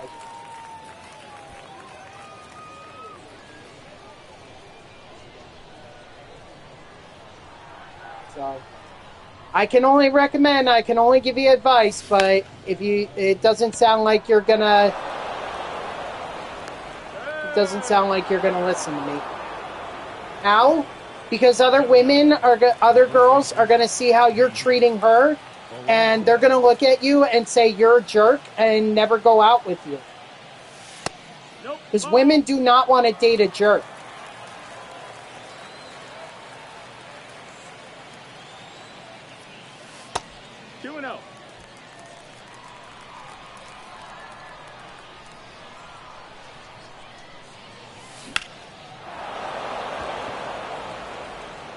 And you don't think word won't reach them? What if they have friends at your school? Not to mention, what if she goes on social media, posts about you, or there's posts about you from other girls confirming this what she's saying about you, and now all of a sudden now you look bad to other women. Okay, all right then.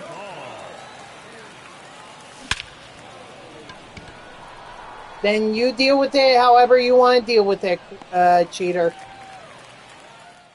I'm just telling you that I think it would be very wise for you to lay off.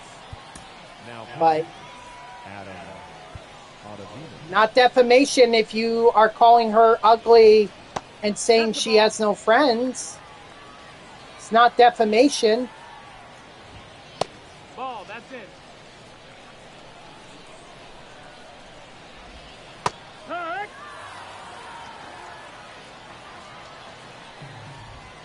Oh, yeah.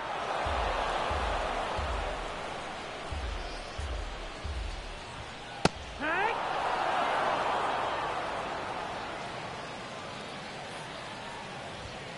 Hurt. I don't think it is. But whatever. You clearly don't want to listen to me, so deal with it however you like. That's all I could say. Hee-haw. Hurt.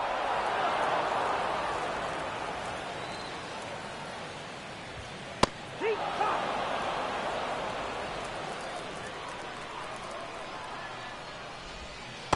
No, that missed.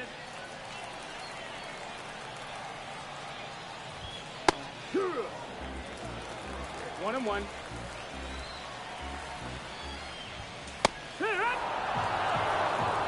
What wasn't a strike?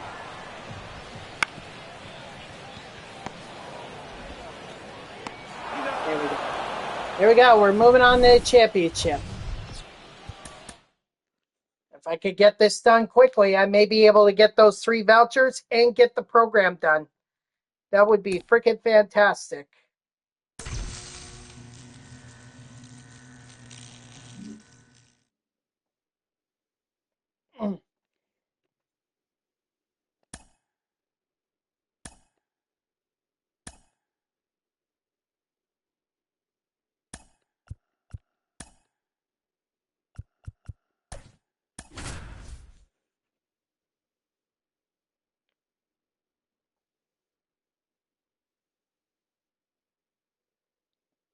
All right, here we go. 3 more wins.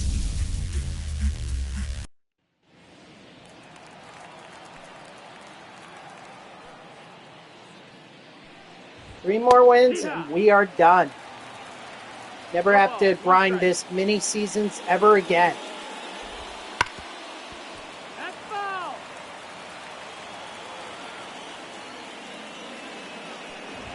What a long grind this has been at the Extreme Park. Strike 3, sit out.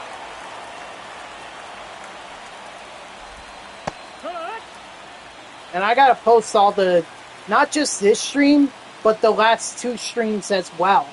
I gotta post them to YouTube. I am so far behind. So I'm gonna have to take all weekend to do that. Strike 3, sit out.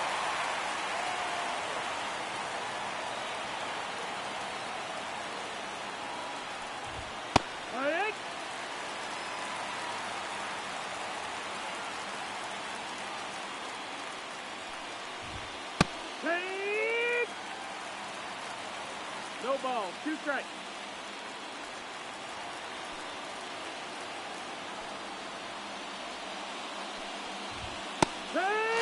Strike 3, sit down.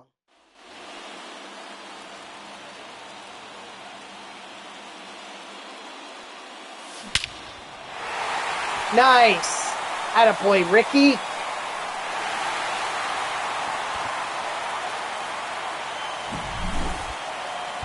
Hey, well, I guess we're going to get a player up and warming.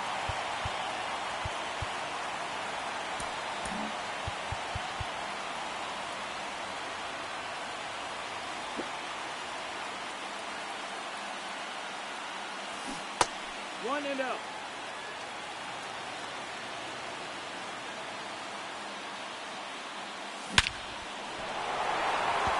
Ooh, another one? Nope. Right at the wall. Batting third, the right fielder, That was such a great hit, too. Such a shame.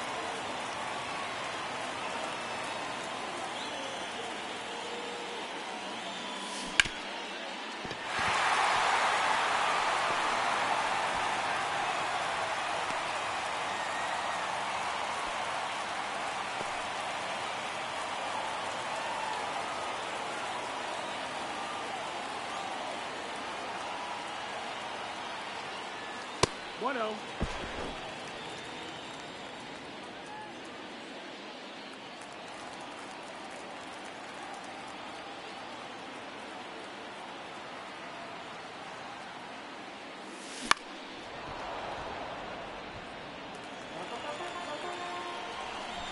Nope, he's safe. I don't know why you're worried about me stealing with Hank Aaron. I'm not gonna risk a base runner just because I want to steal with Hank Aaron. 2-1.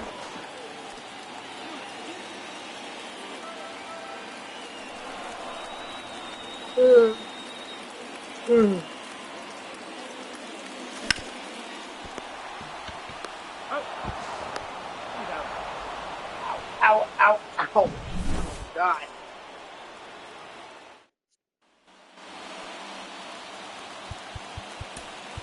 now pitching, Luke Winger. The World Series program? Hey, sit down.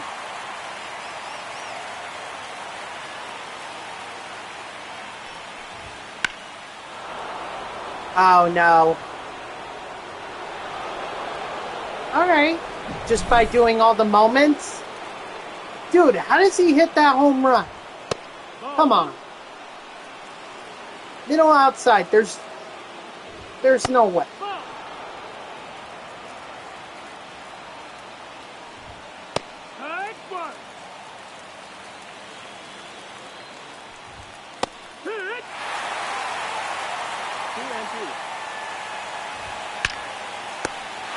Nice right.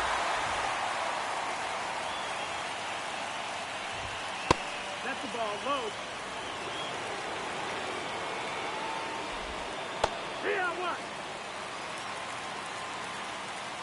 There you go. Sounds like a plan. That's the ball.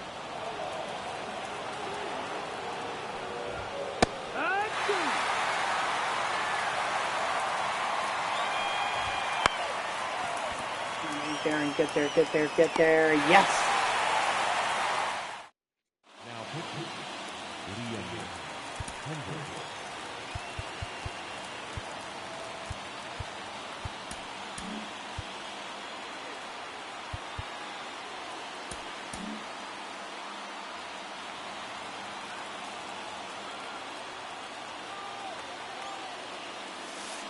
That's the ball.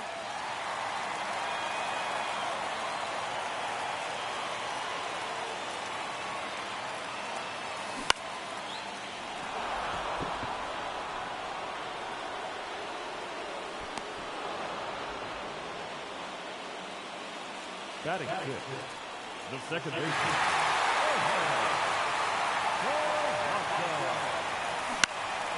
Guess it's a good thing we got that home run with Ricky Anderson. Otherwise, we'd be down 1-0. That's gonna get caught.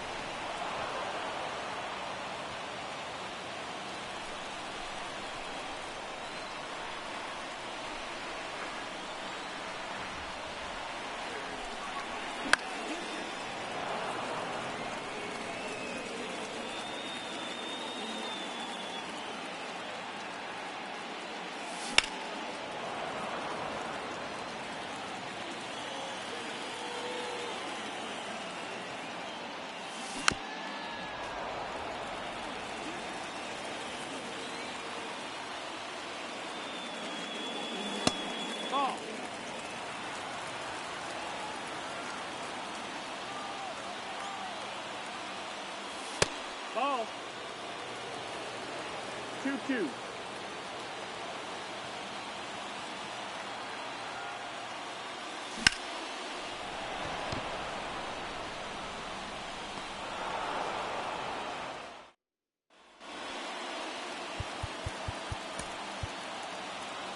Now pitching. Referee. Soto. Hee-haw! 0-1. Ball, that's low.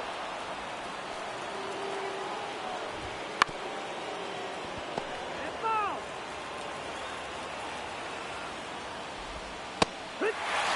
Strike 3, sit down. Ball.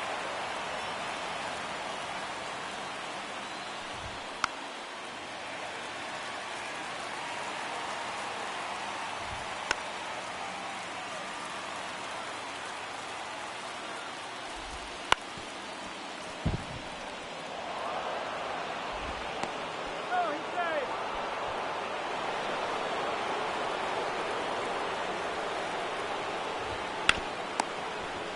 Nice. Woo, what a play. What a double play. Now pitching. Dang. Joe Nathan.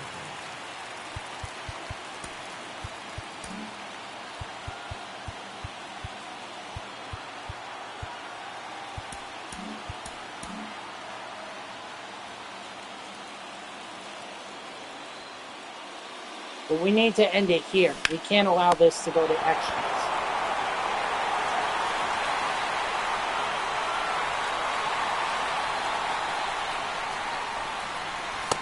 One out.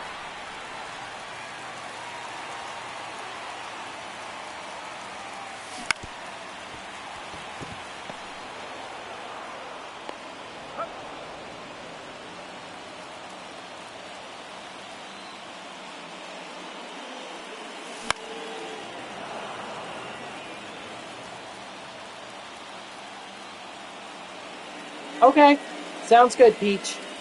Good luck in your grind of the World Series program. He's up.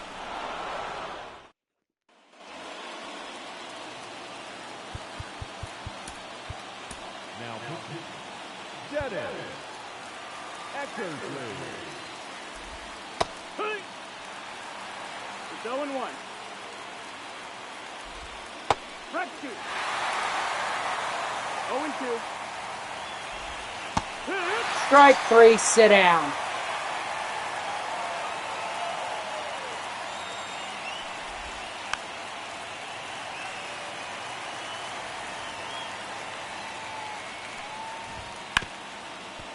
No!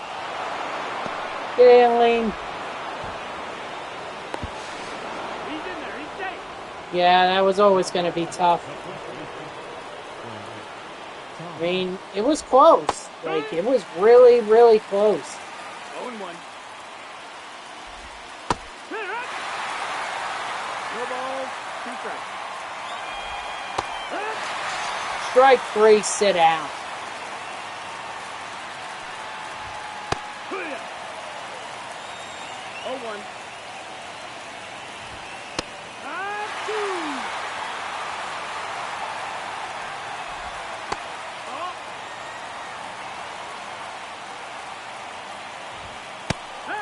Strike 3, sit down. All right, so we got to tie up the game here.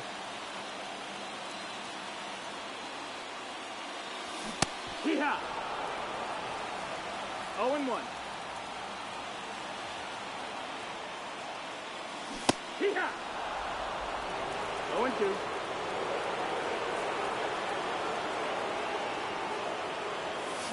Ha!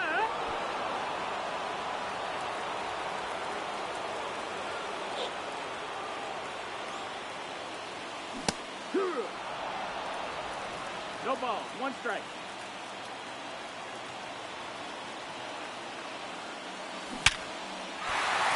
There we go. Thank you, Hank Aaron.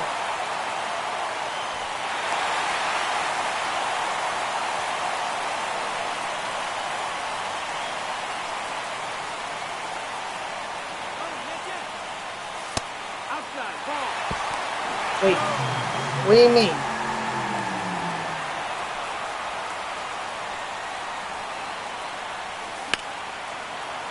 I'm sorry, I don't understand what you mean now. There's not going to be 2 missions. 2-1.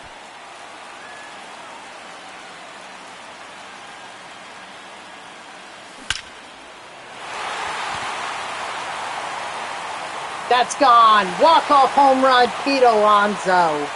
Just like he did in the NL Wild Card Series.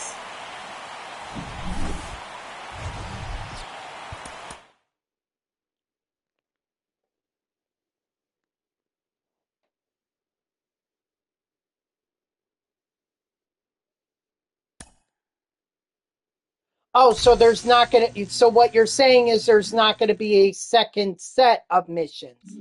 The ranked program now is,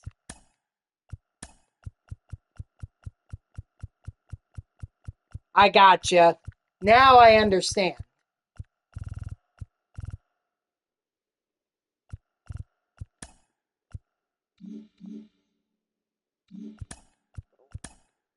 But I'm not worried about the ranked program for right now. In fact, I'm not even sure when I'm going to get around to it, if I'm being honest.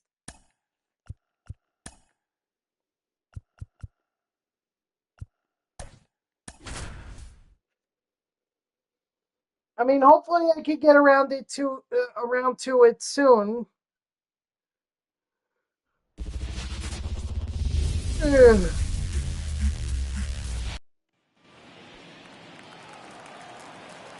But it just depends on how long the World Series program is going to take for me to finish it up. Although it sounds like it's not going to take me long at all, based on missions, or based on the moments. Strike 3, sit down.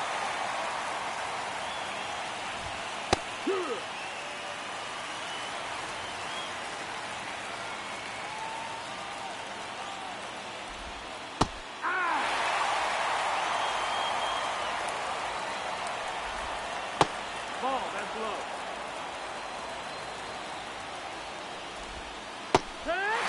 Strike 3, sit down.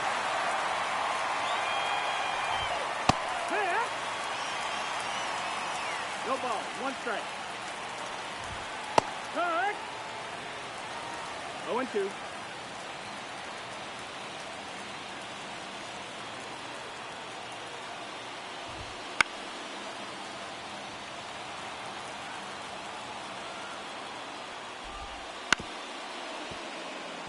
Ball.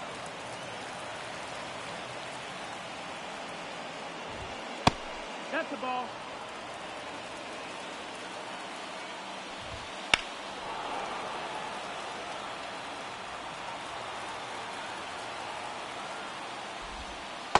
Ball. That's the ball. Counts full. Here we go. All right. Yeah, if I can win this game, then I'll go a little bit over 6 in order to finish out the ranked seasons program. I don't want to because I really would rather get ready for work and everything. But I am driving in, so it's not like I gotta catch a bus. Yeah.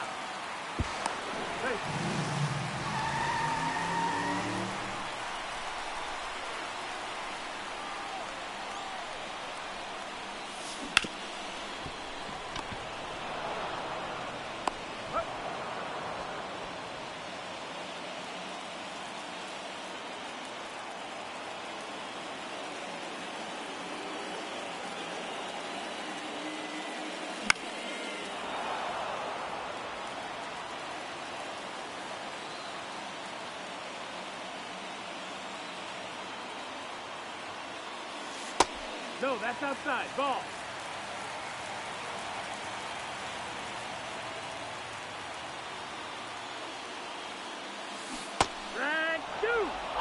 That was bad. 1 ball, 2 strikes.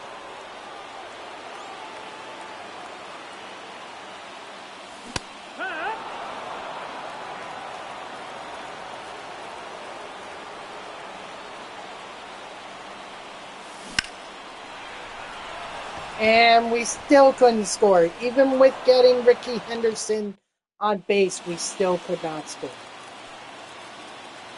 Jeez.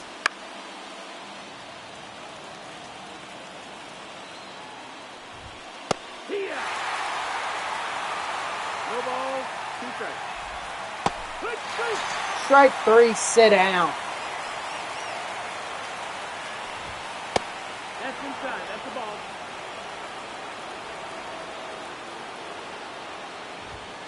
Here.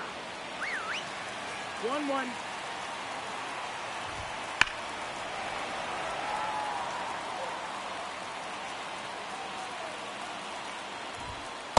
Ball. That's in.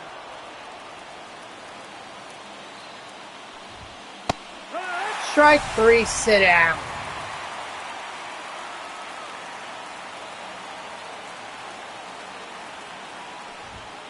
Here, what?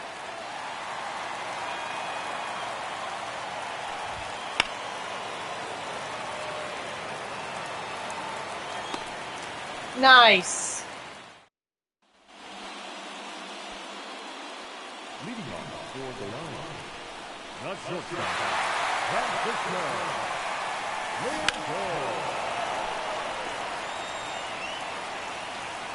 Timeout. Hold on, we should get someone up and warming.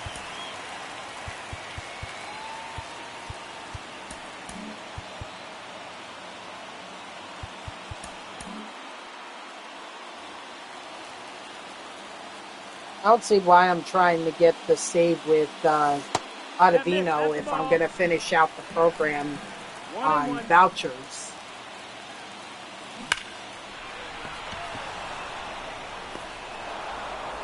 That looks so well hit. Darn it.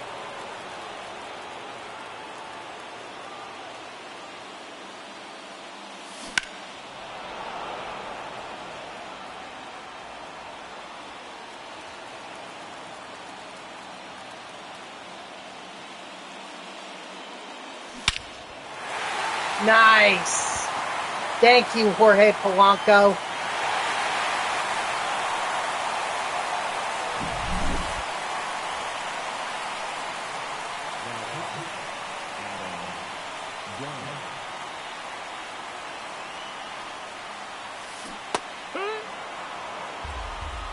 Zero balls, 1 strike.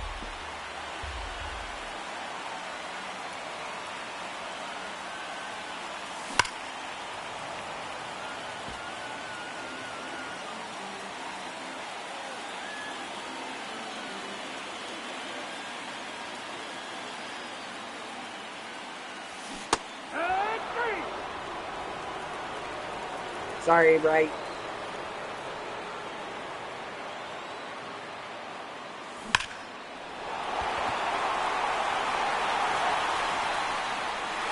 All right, Craig Biggio adds on. That's good, just in case we give up 1 run, because that's tend to happen. That does tend to happen. So having that insurance definitely helps.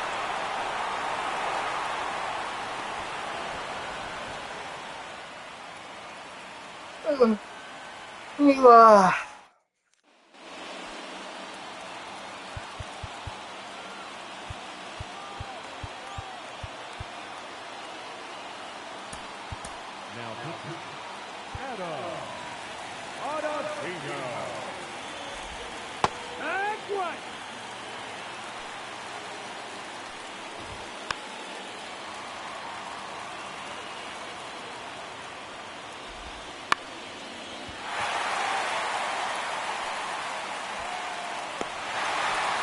Good.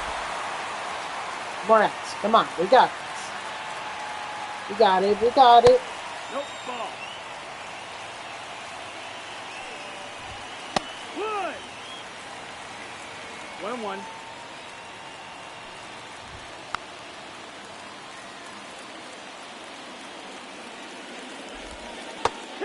Strike 3, sit down.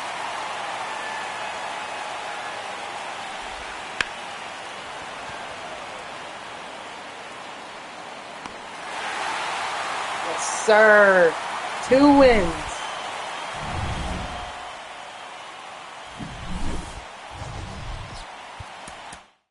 Two wins. We are 1 win away from the 3 vouchers. 1 win away from Ronald Acuna Jr.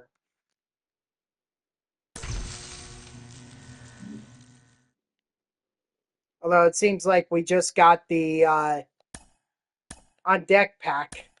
That's okay. The on deck pack was part of the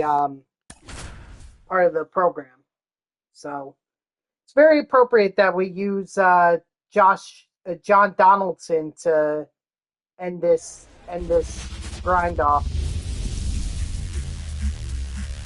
Very appropriate.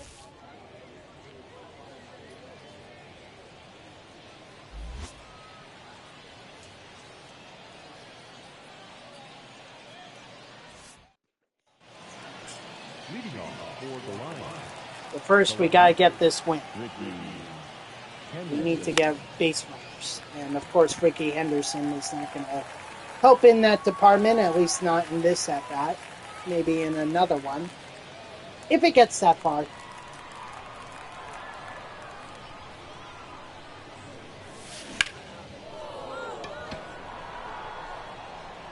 Nope.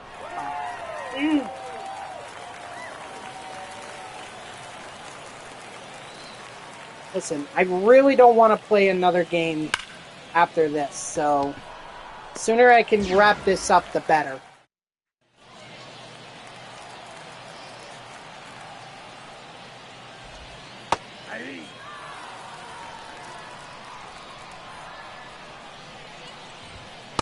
Oh, that's out.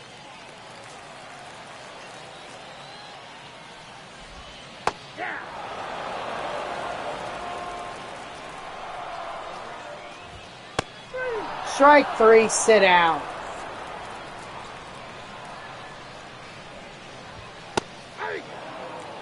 Oh, one's the count.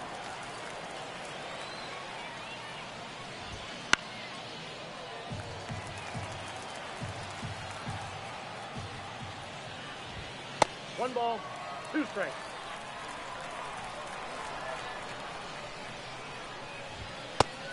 Strike 3, sit down.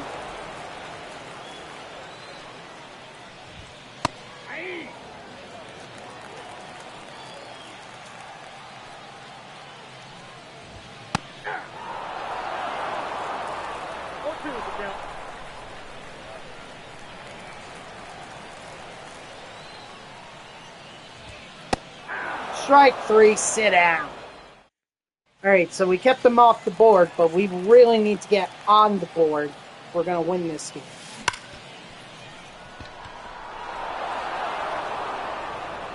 No, he's in there. I'm just going to get things ready. Let's see, we're going to need Chris Martin. Just in case we score. Ball 1.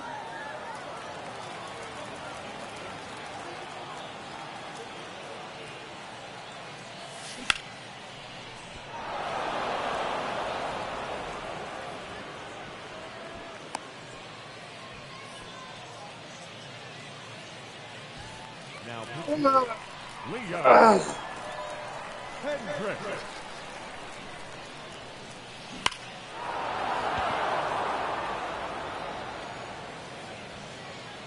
All right, Jorge Polanco coming through with the 3-run shot.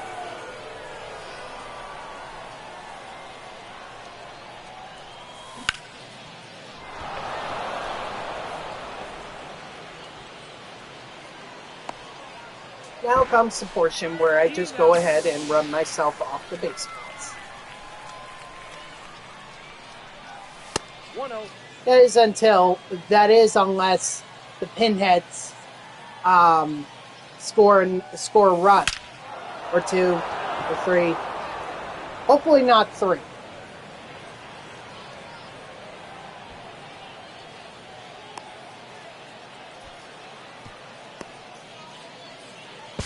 Got it. On the tag.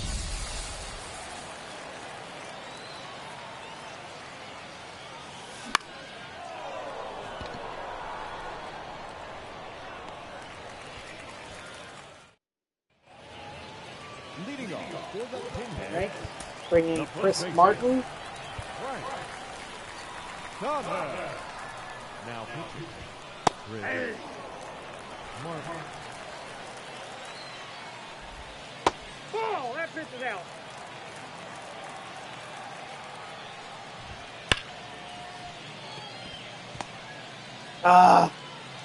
Really?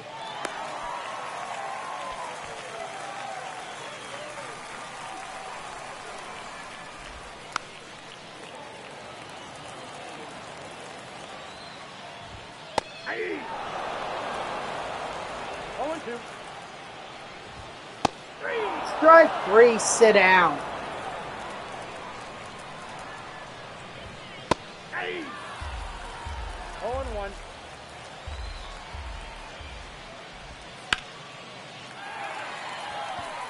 Okay, no worries. Do what you gotta do, man. What kind of stuff did you have to do around the house?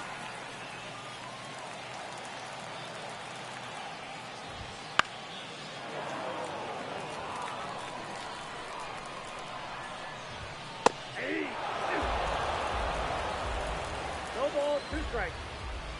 Nope, that's the ball.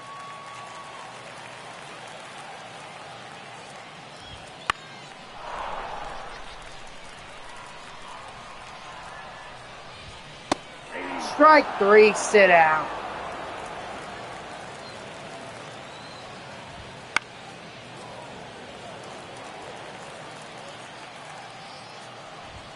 Hey! 0-2 the count. Ball.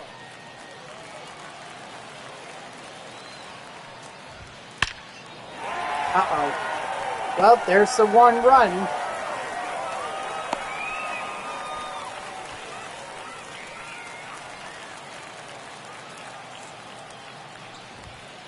Ball, that's in.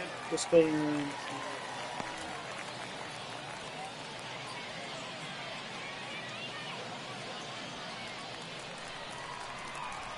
I see. Well, you're a good family member then. Good sibling, good son.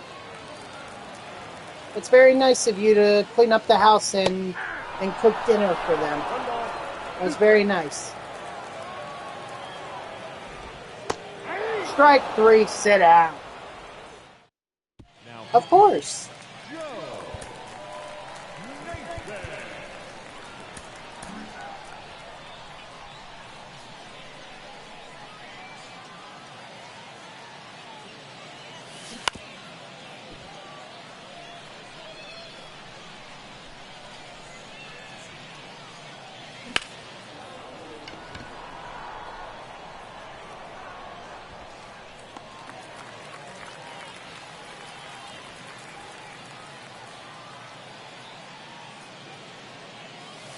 Ball 1.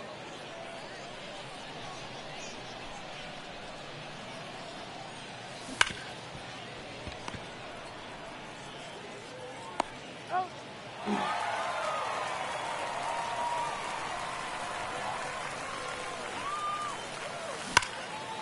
Although as soon as I'm done with this game here, then I'm gonna start signing off.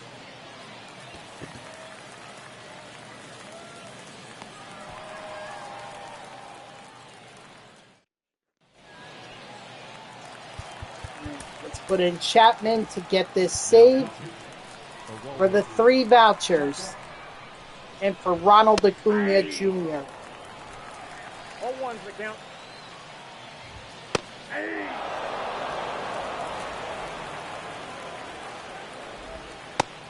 Strike 3, sit down. Yeah!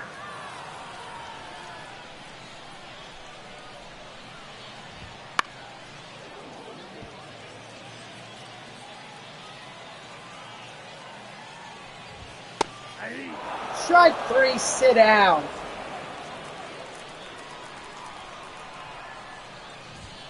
Hey!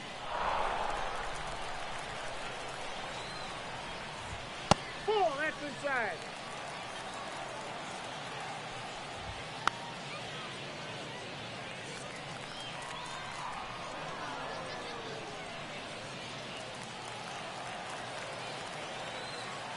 Well, I'm sorry to say, but there is not going to be a stream tomorrow.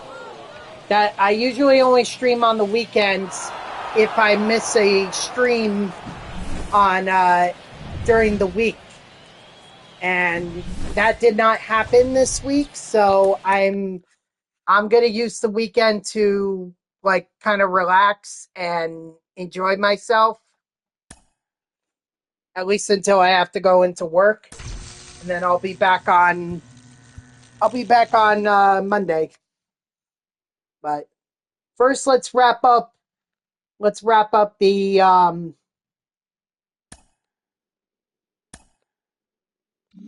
wrap this up.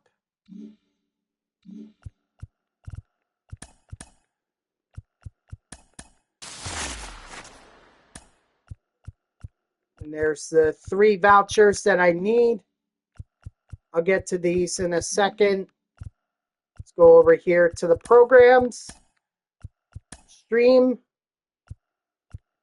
Yeah, we're at 92, so even just the 2 would have been enough. But we're going to exchange all 3 because it really doesn't matter. And there we go. Ronald Acuna Jr. is now ours. This is probably the easiest extreme program that I've ever completed.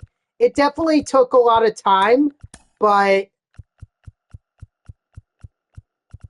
you know, I didn't see it as a big deal, or I didn't see it as a grind.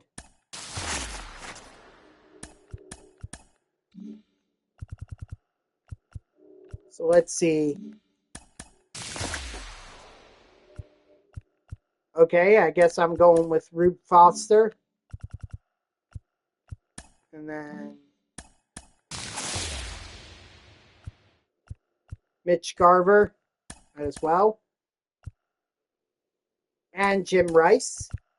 I'll take them both. And then let's see. First, I'll open up the Headliners pack. See if maybe I get something out of there. Nope. Not totally disappointed by that. Let's see if I can get Alfonso Soriano with this card. No, I cannot. Mason Miller. All right. All right, guys, that's going to do it for me. So thank you to everyone who tuned in. Even if it was only for a moment, I greatly appreciate it. If you haven't done so already, please be sure to follow me here on Twitch and or subscribe. Either one would make me a happy person. If you're watching this on YouTube, I thank you so much for tuning in. I hope that you liked the video and subscribe to my channel. And if you want to know when I go live, you can follow me on X at TTVNextJGGen24.